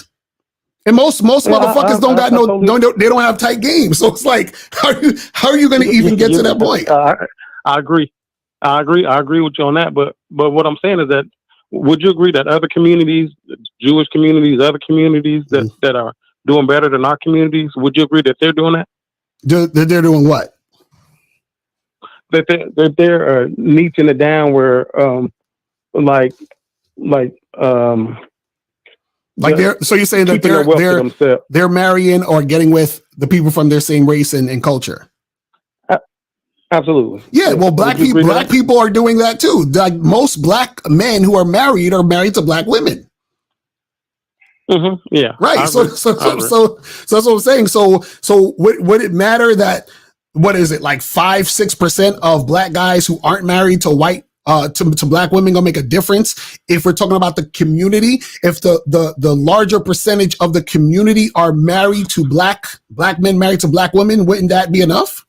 Well, I mean, technically yes, but we as brothers, we marry outside of our race more than all of our other ones combined. More than white dudes. But this is what I'm saying. So but my point is, what difference does it make if your point is you want black wealth and black communities to do such and such? So if you have a bunch of black men married to black women, that is way more than enough to make it happen. So I don't understand what's the issue. Oh, okay. The issue is, did you look at the NFL, the combine? Did you see all the white women? Did you see all the little black dudes that's going getting $1 million contracts? 90% of them had white women. Mm-hmm. Did you notice that? And how many guys was that? How many of the white dudes? No, I'm saying how many black guys in that situation? That was a very small percentage. No, that's what I'm saying. That's what I'm saying. Yeah, how many was it? Like 6-7 black guys that was white women? No, it was more than that. But how much? Give me a round number. Give me a round number. Let's say it was 30 of them. 30. Okay, so now you have 30 black guys with these white women. So now, do you think hold on, all of them with $1 million contracts? Right. And now what I'm saying is, you trying to tell me the bazillion of dollars that black people have collectively you trying to tell me collectively black people don't have more money than them 30 niggas? I never said that. I never said nothing like that. But that's what I'm saying. So what I'm saying is nothing like that. No, but this is what I'm saying. I'm trying to get to the point of what you're saying. What I'm saying is this. I feel like, and again, you correct me if I'm wrong. Your point is to get with black women so that you keep the wealth or the black community in a certain structure, right? Absolutely right. Right. And what I'm saying is that could happen right now with all the black men married to black women combined to make that happen. That's what I'm saying. What's the issue? What I'm saying is that why worry about the guys over here who's fucking with white women when you have a large majority, 85% of black men who are married to black women? Just that's way more than enough. Well, what I'm saying is that we're trending the wrong way. You know what I'm saying? Would you agree to that? Would you agree that we are trending the wrong way when it comes what do you mean trending? What do you mean economics? What do you mean you're trending the wrong way? What I mean is the racial wealth gap is getting wider, and and that's one of the reasons because of that. What is the reason? You got I said, well, one of the reasons why is because we got people like, we got our superstars. We got people, I mean, I don't need to name no names, but we got, a lot of our superstars, a lot of our high net worth athletes that set an example, for our other high net worth athletes. But why are you concerned about the athletes though? This is what I'm saying. Like, what I'm saying is collectively, black people have more power than those athletes. That's what I'm saying. So what I'm saying is, the point is, if you're saying that the most important thing is to have wealth in the black community, right? The black community already has wealth. You see what I'm saying? It's just that nobody's working together. You see what I'm saying? So they can literally work together yesterday. That's what I'm trying to say. Okay, yeah, nobody's working together. One of the reasons why nobody's working together is because we aren't the ones that aren't working together. The ones that are working with other people, trying to.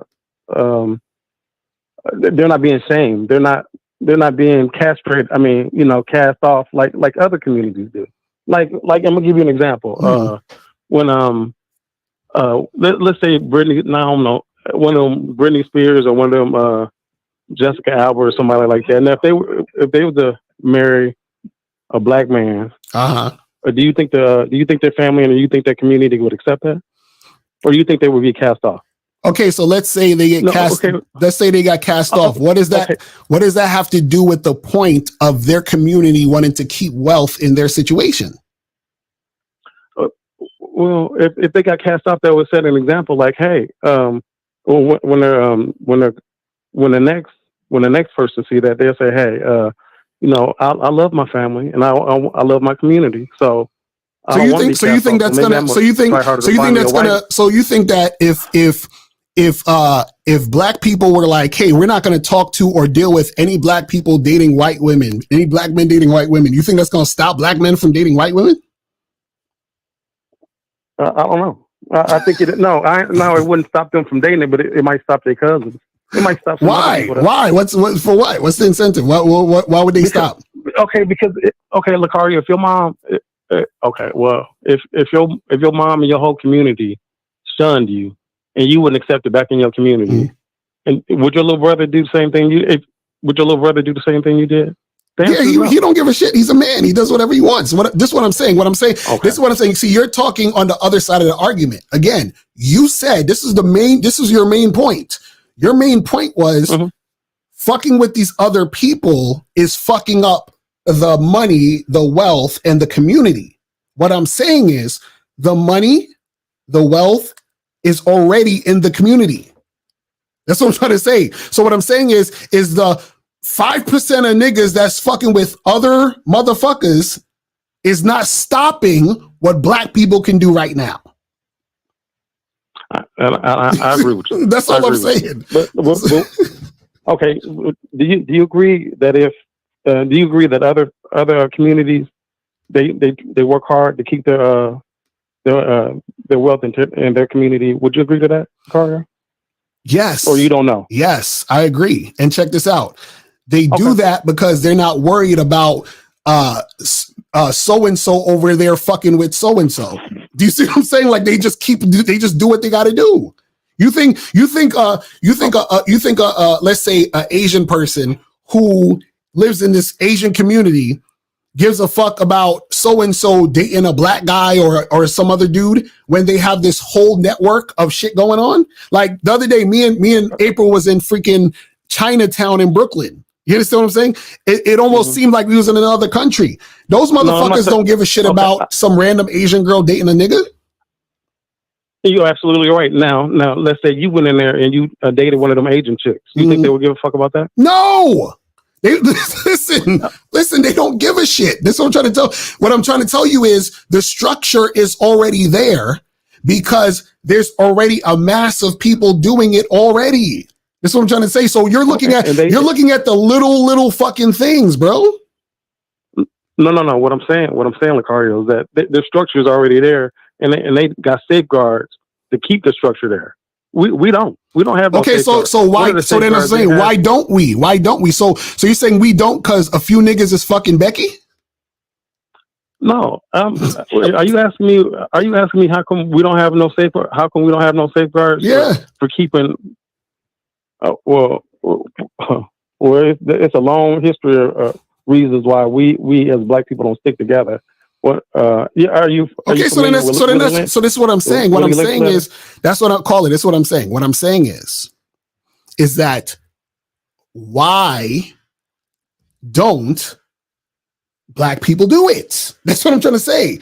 So what I'm saying is if your argument is you guys fucking with these white girls is fucking up this situation and you should be dating black women. That's my argument, man. What I'm saying is most of the guys are dating black women. So what is the issue? That's what I'm saying. Well, I still don't understand the issue. Again, okay. The issue is this. We don't have other communities have structures, just like you said. Other communities have structures. They have systems in place to keep their and one of the structures they have is shaming brothers that they go after snow bunnies, and that's one of the the structure is shaming guys to not be with snow bunnies. No. I said the other communities. No. So the other communities, the other communities is to structure them to shame the person in their communities for dating outside the community. Absolutely, it is. Okay, it's not then more. So do you think that's the thing that keeps their community together? Just shaming their people? No. That's one of the ways to keep their economic. Okay, so now this is the last thing I'm gonna ask you because I got a few more calls. This is the last thing I'm gonna ask you. So now, what are they doing though outside of that to keep the community going? First of all, they're working together. Okay, that's the main thing. Okay, they're working together. They're educating their own children. Okay, they got a whole community. They working. They don't hate on each other. They would prefer, for example, if it was an Asian dude would rather do business with another Asian guy, than a black guy. Okay, cool. So everything you literally just said, why can't black people do it? Well, we can't do that. The reason we can't? Why don't we do that? I said we can do that. We absolutely can. Okay, do that. so then what's the issue? So then what is the issue then? Well, one of the reasons why we don't do that is because we've been taught, we've been trained our whole life through white supremacy that hey, and I'm not, I'm not all about, white supremacy and all that kind of shit because, I'm not saying the white man holding us down and all that kind of stuff, but we've been taught our whole life that the white ice is cold. I mean, white ice is colder. Or I know, but you do. But that's what I'm saying. You know better than that, right? I know better. Yeah, and I'm teaching I know better than that. I'm teaching my community. Right. So call it. That's what I'm saying. So everything you're saying, go in that direction. That's what I'm. See, you're wasting time talking about we got to shame people for this. That's not going to do nothing for you. What I'm saying is that focus on the things that matter. That's what I'm saying, bro. So if you're like, hey, listen, we want to keep, this wealth in the black community. Cool. Awesome. You guys are married to these black women. Awesome. You got the black families. Awesome. Let's build this shit and make it happen. That's what I'm saying. Like, I don't understand what's this shit. That's what I'm trying. Yeah, that's what I'm doing. That's what I'm doing. That's what I'm doing. I just much respect though, man. Yes, sir. All right, brother. I gotta go because I got a few more of these before we head out. I got love for April too. Bro. All right, man. I'm hollering at you, man. All right. Peace. Yes, sir. All right. So let's go to 402 and then 786, and then we're gonna wrap this up. So 402, what's poppin'? Who this? What's up, man? This is True Prodigy. What's up? I'm 32, calling from Nebraska. Did you donate though? Yeah, I donated to Machine Smith 1. Okay, I got you. Appreciate it. Oh, my shit's going slow now. You're gonna hear the fucking thing. But what's going on with you, man? Yeah, so I had two questions, but I'm gonna just reduce it to one question, since I guess you're running out of time or whatever. All right. So I heard, now I don't necessarily know if this is going to be related to the topic, but I heard you say that you need game in everything you do. Am I correct? Right. Mm-hmm. Yeah, so I disagree with that. Mm. I don't necessarily think you need game. Now, I do believe in game, but I don't necessarily think you need game in everything you do. Okay. If that thing if that thing that you're trying to get wants you, you know what I mean? Like, if you don't have to put in any effort to get that thing, you know what I mean? And you don't have to employ no strategies, anything like that, and that thing wants you, if you want, then you don't have to use game to So get wait, it. so give me an example. You know, like, what do you mean? Give me an example. Okay, so let's just say it was a girl that was sitting down. Well, let's just say I was sitting down right on the bench, and this chick was walking past me with her friend, and you know what I mean, and I'm chilling. You know, I got my shades on, reading newspaper or some shit like that. Right. He just approached me and was like, "Hey, I find you attractive. What's your name?" And you know, we started a little conversation, and you know, she asked me out or whatever. And, you know, we get stuff popping. Or if it's a situation where, you know, I'm at a bar and a chick is drunk, you know, or she like a little tipsy or whatever, and you know, I go to the bathroom and I come out the bathroom and I see a chick, and you know, she's all alone, you know what I mean, just looking bored, and I go talk to her and just ask her. I'm like, well, damn, how come you out here alone? Like, did you come with anybody? Shit, you fine as hell. Why don't you down with me? And the first thing she do, as soon as I asked her that, or as soon as I had that little small conversation, she just flat out kissed me and grabbed my junk or whatever, right? Okay, so let me ask you this. Hold on. Let me ask you this. So now, in the scenario where the girl approaches you and says hi and all that other stuff, right? What do you want in this scenario? Said, what do I want? Yeah. What do you want? In that scenario, I don't necessarily want anything. Okay, so then I'm not. So then what does that have to do with it? If you don't want anything, so what does that situation have to do with anything? Well, okay, so it's two scenarios. The first, these are actual scenarios that I've been in. That's why I made the example. So in the first scenario, I didn't necessarily want anything because, you know, I'm out of my business and I'm in a relationship at that point, right? Right. In the second scenario, I wanted something from that woman. What did you want? What did you want? You know, I wanted to smash. You know, I pretty much wanted to smash. That's why I approached her, you know. But you know, I didn't really have to do much in order to make that happen. But didn't you say you talked to her? Well, yeah, I had a small conversation. Did you smash? I approached her and I said little to almost nothing. Did you smash though? Yeah. Okay, how did you smash? What happened? Okay, so you know, we was so I told you we started hugging and kissing. And, you know, she grabbed my junk, and I was like, God damn, like, man, you kind of you on my ass right now. What's up with you? I don't know your name. She was like, you ain't gotta know my name. I'm just going. I want some DICK, you know. So we ended up going to we went back to the bathroom, but you know, it was too many people coming in and out, and I don't know if somebody snitched or whatever. But so wait, hold on. When you went to the bathroom, did you grab her hand and walk into the bathroom? No, I didn't grab her hand. I picked her up. Okay, so you picked her up. You went to the bathroom, and then what happened? Yeah, so you know, things intensified, but like I said, we couldn't really get to it because it was too many people coming in out the bathroom, and you know, somebody had snitch. I don't know if somebody told on us or whatever, but they told us we had to go. So let's to my car. Okay, so you walked back to your car. Did you tell her, hey, let's go back to my car? Yeah, of course. Okay, and then what happened when you got back to the car? Now, at that point, you know, I grabbed her hand to get out the spot. You know what I mean? Because the sexual tension was sort of running low. Okay, so you grabbed her hand. Hold on. I'm trying to get to the. So you approached her. You talked to her. She kissed you. Y'all went into the bathroom. You picked her up. Went into the bathroom. Right. Then you picked her up. Went to the bathroom. Then you took her out the bathroom and walked her to your car. Correct? Yeah. Okay. Keep going. Okay. So pretty much, you know, she sucked me off in the car, and you know, I bust a nut, and you know, we went back to the crib, and you know, I smashed her there. Okay, that's pretty much it. You know, now, And so, as I was, and so, what do you think? Hold on.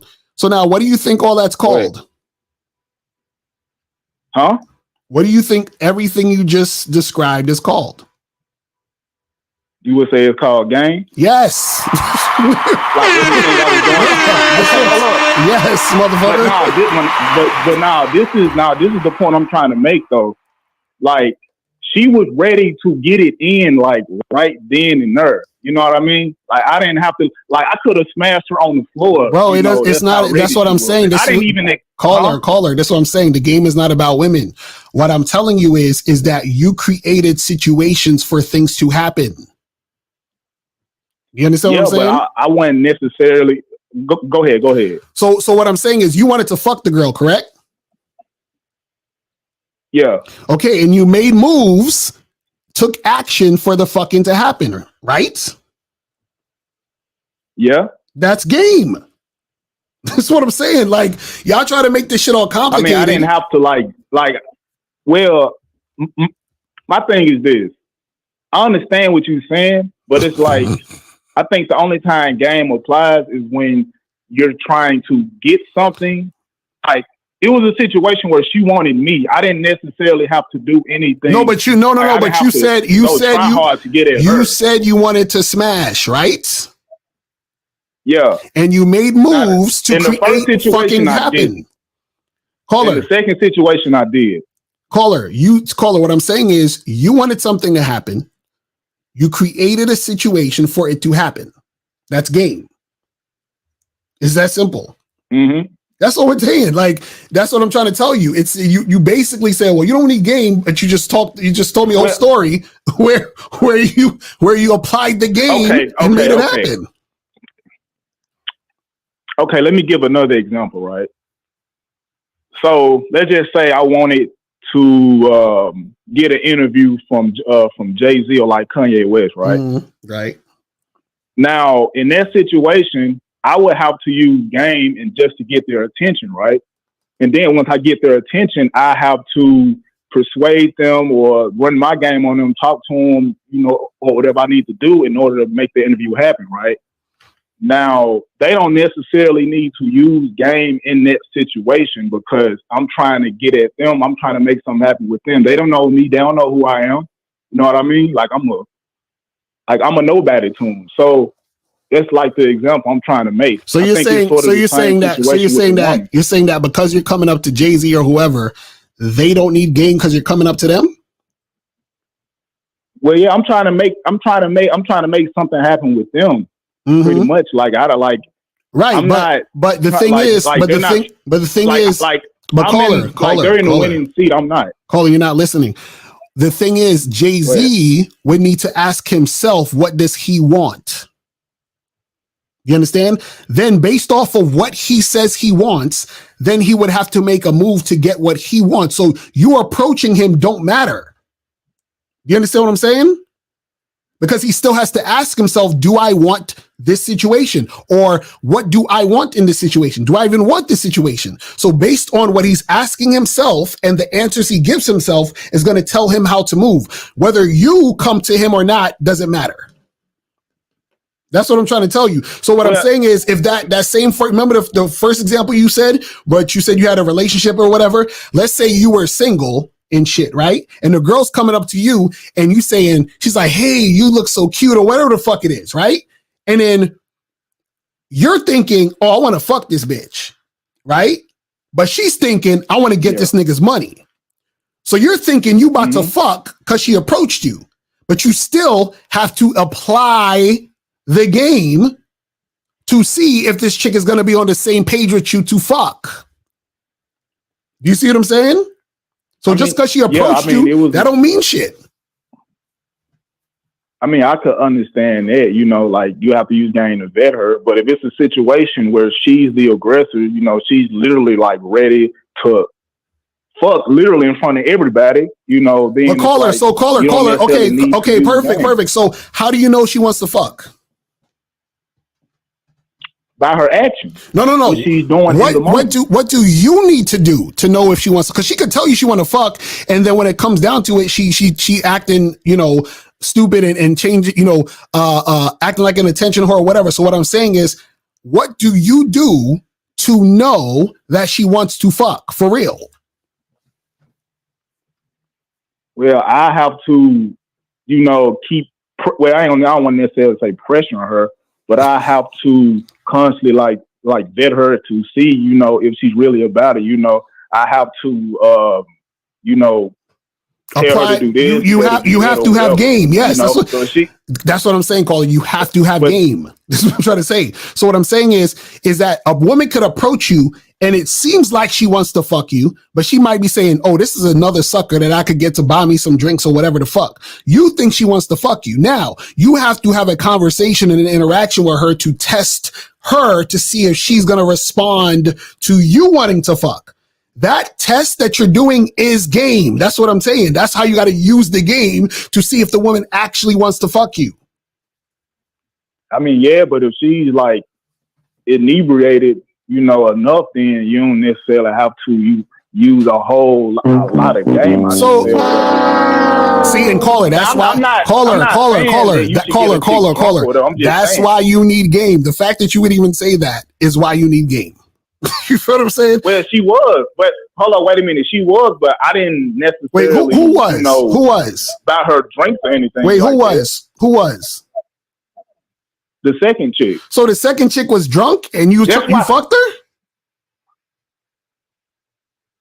I mean, she fucked me. Yeah, I can say. Oh my God. Okay, Lucario. If you walking up, Lucario. If you walking up to a chick, right, and she's like aggressive with you and she's ready to make something happen, right, and she's a chick you're actually attracted to, and like you didn't necessarily you didn't do anything to like cause her, drunkenness, I should say. Then I mean, like. It's whatever, bro. No, it's not whatever, nigga. If the chick is drunk, you don't fuck with her, bro. That's what I'm saying. She should be sober. She needs to be in her right mind, bro. This is what I'm saying. You need game, bro. You need to learn the game. Okay, look. Now, I'm not saying this happened to me in every situation. You know what I mean? Like, I don't just strictly seek chicks who are drunk. Bruh. They seek me, I should say. But look, man. Bro, this is what I'm saying. This is why you need a game, bro. This is why you need game. This is exactly why. Because if I told you I made that situation happen without a chick being drunk or whatever, would you believe me? Yes. Because if you have game, you can do that. There you go. But you said she was drunk, brother. I understand your definition of game. I think we have pretty much the same definition. You saying that you use game to get what you want. But I'm saying it's not all the time you actually need to apply game. What I'm trying to tell you. Like I didn't give her. Go ahead, bro. You're not listening. What I'm saying is everything you need game. So when you make a bowl of cereal, you need game.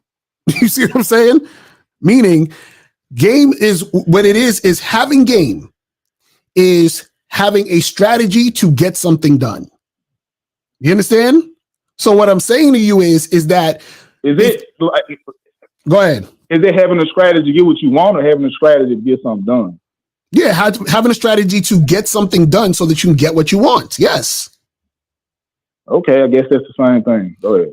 Right. So what I'm saying is that if you are in a situation where you're dealing with a woman, you keep saying it like, "Oh, well, I'm just chilling," and then the woman comes and she makes the shit happen. Right? That's not having game. Having game is you are always the one who orchestrates the situation. So even if a girl comes up to me and says, "Hey, I like you. I want to have sex with you." Right?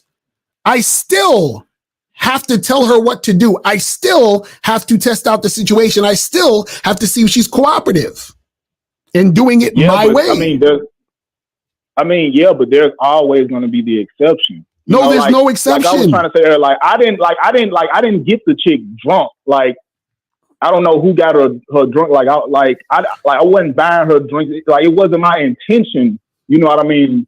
For that to happen is what I'm saying. I didn't use game to get her drunk or nothing like that.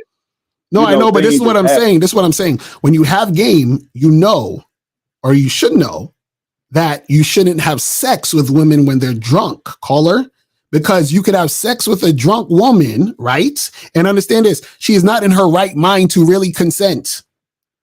So when you're having sex with a woman, the woman should be in her right mind, sober, so she's letting you know that she actually wants to do it. Do you see what I'm saying? And so what I'm saying to you is, she could say she like got raped or something like that. I don't. That's right. That's what we're saying. That's what we're saying. So you don't want those type of problems, bro. That's what I'm trying to tell you. Okay. So if she approached me and she started kissing me and she started grabbing my joint, you know, because she's drunk, it makes it okay for her. No, because she's drunk, because she's drunk. Hold on. But if I do the same thing, that makes me go ahead. Call it. If she's drunk, you stop her and say, "Listen, you're drunk. Go home," and you walk away. That's it, bro. I mean, regardless, she's still doing the act though.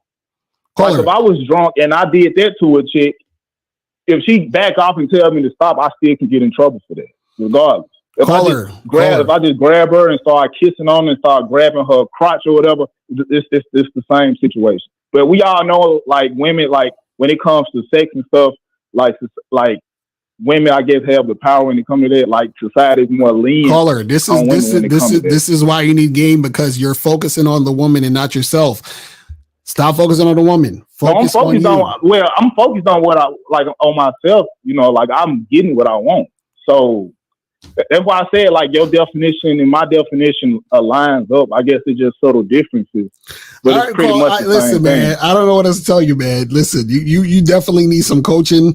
I hope you hit myself up or somebody else to help you with this shit, man. This is crazy. So all I'm saying to you is just one last thing. It's gonna be 3 seconds. All right, go ahead, real quick. You think I need coaching? Mm-hmm. So you think I need coaching because I had sex with a drunk chick? Yes, absolutely. Absolutely. You think I need coaching because I had sex with a drunk chick? Okay, let me ask you a question. If somebody did something that could potentially put them in a situation that they don't want to be in, a situation that could ruin their life, don't you think that person would need to learn what they need to learn to not be in that situation again? I mean, yeah, but it go both ways. You know, you got feminism with equality and stuff, though. Is what I'm saying. Like in America, it go both ways. Now, look, I'm not condoning. Now, if you a guy and you buying drinks for a chick with the intention to have sex with her, hold on. We gotta go though. We gotta go. I got one more caller and we gotta go, man. But listen, man, I appreciate you calling, man. Hit me up for that coaching, my brother, because you need it. All right. So let's go to last call, 786. Poppin', who this? How you doing? Hey, this is Ryder. Who? Ryder. Hey, I donated on PayPal. Hold on, let me double check. My initials DB. I don't want to dox myself. Initials DB. DB. Okay, I got you. Appreciate it. All right. So what's going on? All right. So I know I'm the last caller, so I'm not really long-winded, so I'll try to get these bullet points fast because I know you got to go and I have to go too. I can't stay too long either, just like yourself. But all right, first real quickly, I'm going to address your topic, but I just wanted to touch on something one of the previous callers said about the whole black men dating out. First of all, black men do not date out the most. It's actually Asian American women who date out the most. Black American males date out, I think, they're like the fourth most group that dates out. So I wanted to say that. Other thing I wanted to mention is he was had criticisms for the guy for those drafts who had the white girls with him. Those white girls are day ones. At least I would argue those white girls are day ones. And if that's true, I think they deserve to be there, honestly. And I would say black women generally, a lot of these guys, a lot like the black women who are online criticizing these guys for having these white women next to them. These are black women who ignored these guys throughout college, but these white girls were with these guys all throughout college. So I wanted to mention that. And then one last thing I wanted to mention on the whole draft incident was, and people dating out, is I never hear anyone criticizing. I've never seen in my whole life, I've never seen a black woman criticize another black woman for dating outside her race. All right. So that was a little bit of house cleaning. All right. Now I get onto the topic about looks. I believe looks matters. I believe looks is king. You know, you talk about black pill. If you want to call me a black pillar, you can call me that, whatever. But I would say this: 85% of women, when they're on dating apps, they refuse to date average height men. What's your explanation for that? You said that women on dating apps refuse to do what? To date? Yeah, 85% of women on dating apps refuse to date average height men. Meaning 85% of women on dating apps want men who are above average height. What is your explanation for that? Right. So what's the reason why? Is because they're on a dating app. Okay, but you don't believe dating apps are real life. You don't think they're indicative of women's preferences that they would have off the dating app as well? No, because let me ask you this: how many women? You said no. Yeah, how many women? No? Hold on. Let me ask you this: how many times do you swipe right on a dating app? Probably, maybe. Like a day. Like so let's say you're on it. Let's say you're on 40% of the time. 40%. Okay, so let's say you're on a dating app today, and you was on there for an hour. How many times did you swipe right? Just generally, just if I was on for a whole hour, I'd say probably a few dozen times. Okay, so now, do you approach a few dozen women every day?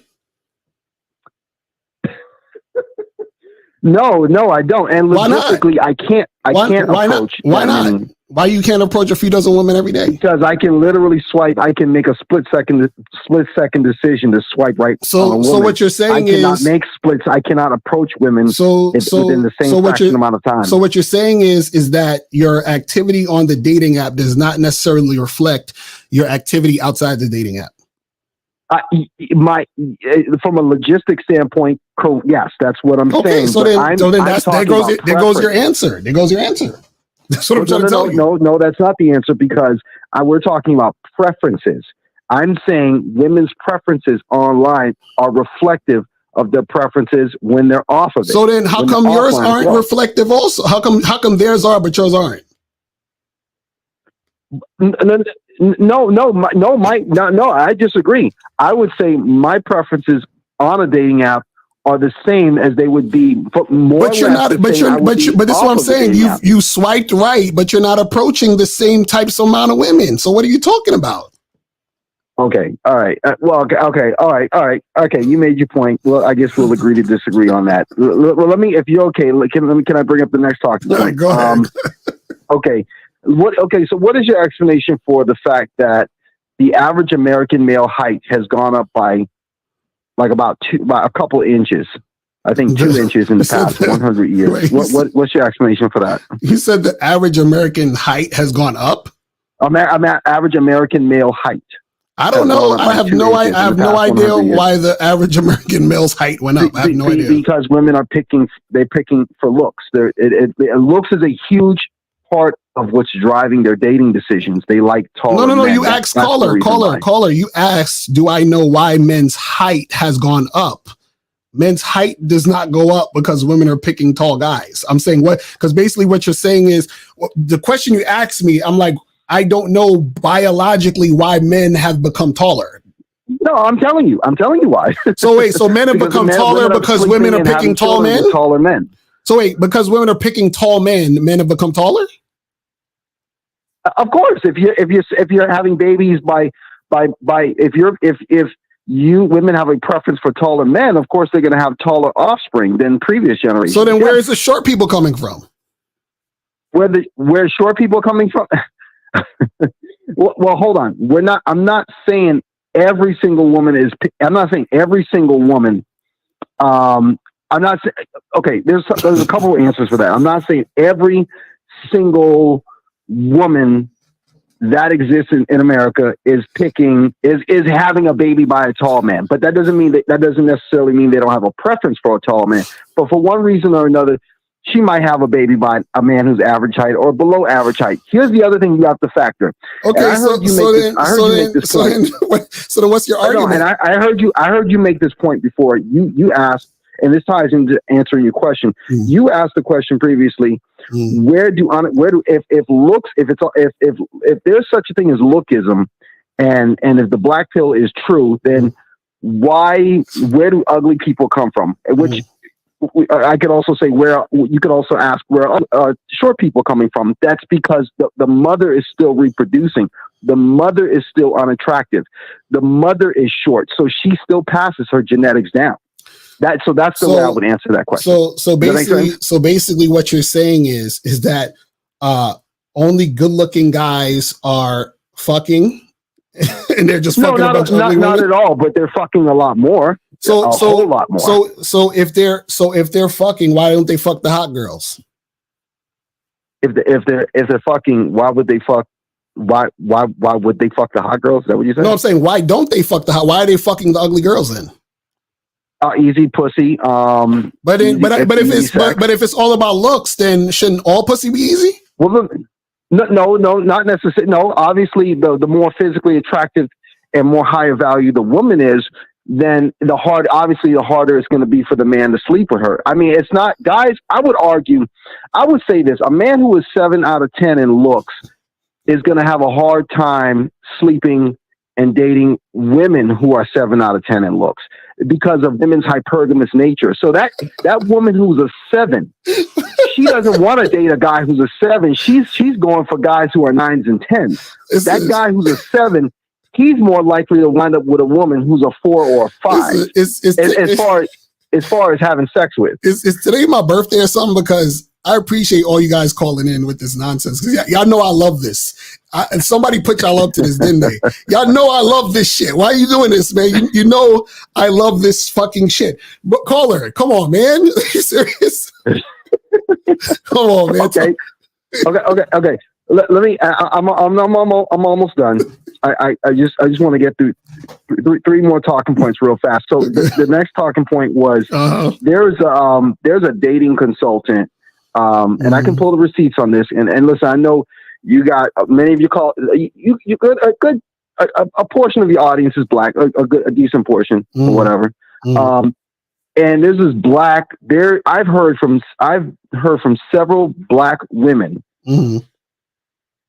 Matchmaking, dating consultants. Like, this is what they've done. This is their career, what they've done for many years. Even they, and I can pull the receipts on this. I could show you the link or post it in the chat if you wanted me to. But even they have said that in all the years of experience of matchmaking black women, they said that it's been their observation. This is black female consultants saying, they said it's in what they realize is that black women prioritize looks first over everything.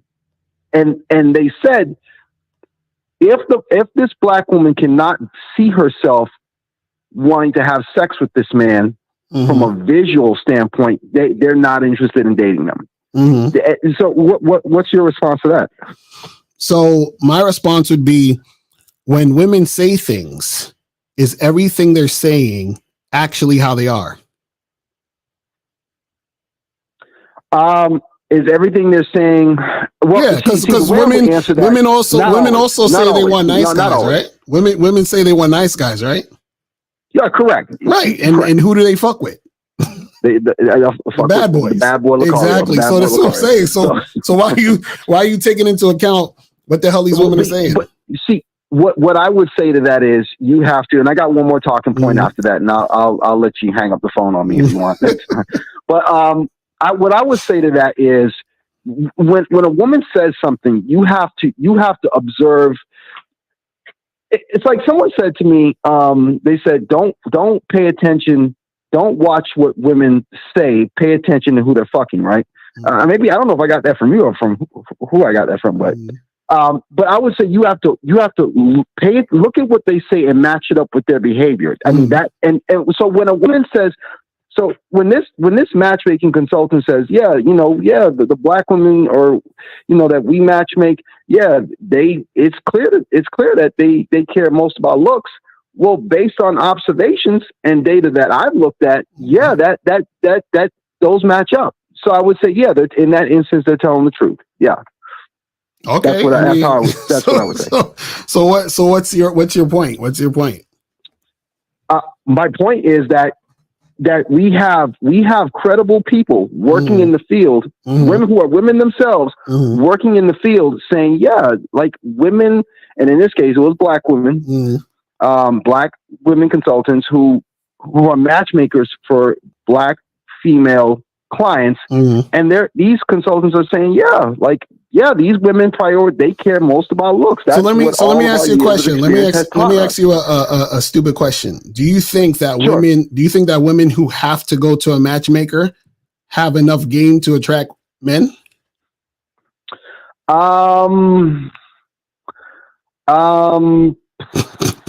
Probably more often they don't. Right. Probably. So maybe those women, they're already, if this is the case, they just ain't got no game. That's why they can't attract the guys. Not because they can't get guys who are high. I agree. I think in a lot of those instances, you're right. They don't have game. It could be for a variety of reasons. It could be, they just don't have time. Many women just don't have time to get out. Usually, a lot of times that's what it is. They just don't have. Can't. Their schedule just makes it hard for them to meet men. So that's what I would say about that. And then the last point I want to make is before we end, you talk about. I know your thing is game, but what is game? I mean, because listening to you, it seems like it's almost like you're saying game is value in and of itself. But what value does that have for the woman? Like what like, see, for example, if I say okay, it's mostly about looks, I can tell you what the value. If a guy is good looking, I can tell you what value a woman gets out of that. Okay, she gets good genetics to pass down to her offspring. But what value does a woman get from a man having game? Exactly. Okay, so now let's say you have 100 guys, and one of those guys have game and the others don't. Okay, which one do you think she would want? Do you think she's going to want the 99 or the guy who has game? If all things being equal, Mr. Lucario? Yeah, well, all things aren't equal because one guy has game and the rest don't have game. So what I'm saying is that what you got to understand is that a woman, see, this is the thing. A woman being attracted to a guy, right? Because of his looks isn't about her getting good genetics. You understand what I'm saying? It's about the guy overall. Is he attractive? That's what it's about. That's what makes the woman want to fuck the guy. That's what makes her sexually attracted to the guy. Do you see what I'm saying? So you can have a good looking guy, but she's not sexually attracted to him. So therefore his looks are basically obsolete in that circumstance. You see what I'm saying? Okay. So what I'm saying is when it comes to having game, right? When you have game, what happens is that you stand out from other guys. Do you see what I'm saying? Because the thing is, most dudes don't have game and most dudes will never have game. Do you see what I'm saying? And so what happens is when you do have game, what happens is she sees the ultimate value in you because since you understand yourself, right? Then what happens is that you're the most attractive guy.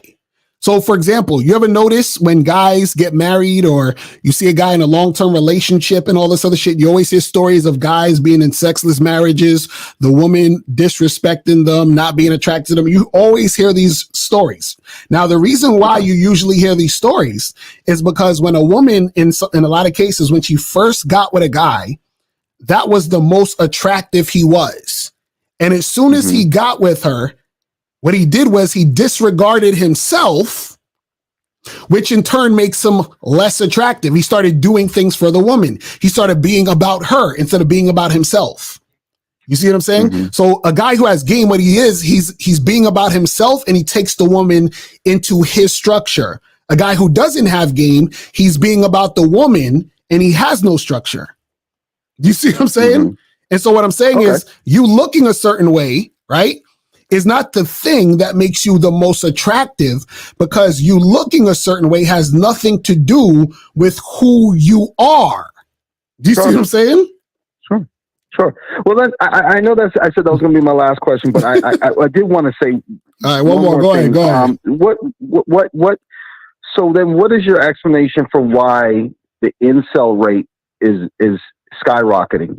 Did men just suddenly, men of this generation just suddenly lose game, have less game than the previous generation? What do you think is going on here? No, what happened is that nowadays, right? What happens is, so back in the day, women would have to get with certain guys because they had to.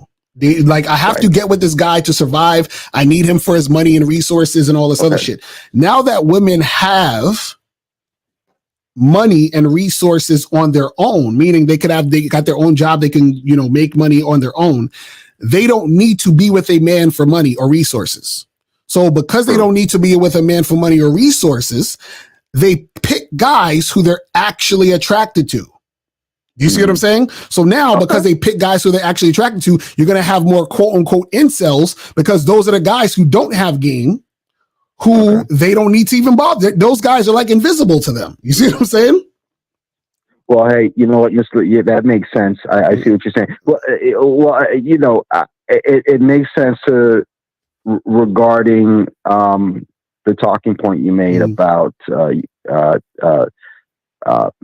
women being able to being in a better position to take care of themselves. So, so I would say I'll end it there, but I will say, I think you're right. We disagree for most of this call, but I think the last part you mentioned, women being in a better position socioeconomically, that's kind of what's led us to a higher incel rate these days. So we do agree on that part.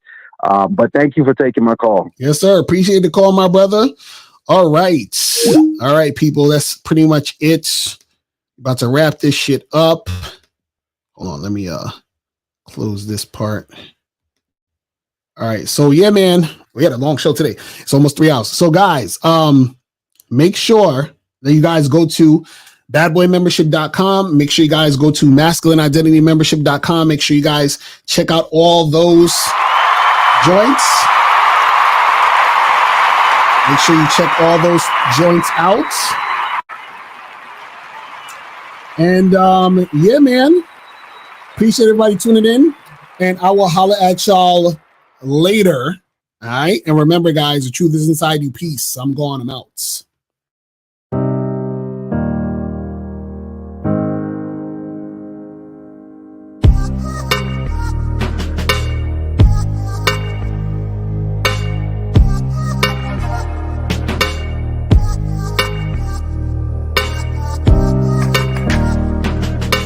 We're here to define what a man is, right? Responsibility creates struggle, struggle creates strength, and strength creates structure. How many people care about what people think about them? Be honest. As a man, you got to be able to protect not just yourself, but your family. When we talk about being a man, it's your behaviors. But I don't say any of this to brag. I don't say any of this to gloat my life up or I'm better than anybody. I start crying. I'm like, why am I crying? And so what I realized was, you put yourself in a target-rich environment. You are the only woman that paid for a ticket to come to this event. If you're trying to teach your daughter to be around a certain man and you're not that man yourself, she gonna choose you. Hey, let me not touch this nigga. He too clean. Where is that on you? It's not on me. It's not on you. The only reason why it's not on you is because you didn't choose it. Find the women who can actually help you build. And here's some deep game for you. You don't have to have sex with all of them. Since 2016, I've been following Lucario and Miles. Y'all changed my life. Followed by Uncle Ram. So ever since then, I've been getting a little bit of too much ass at times. You know, as a man, there's a balance to it. Your purpose and pussy. And the heavier your purpose, even if you lose the relationship, you don't lose yourself. And that's the most important part. Ladies and gentlemen,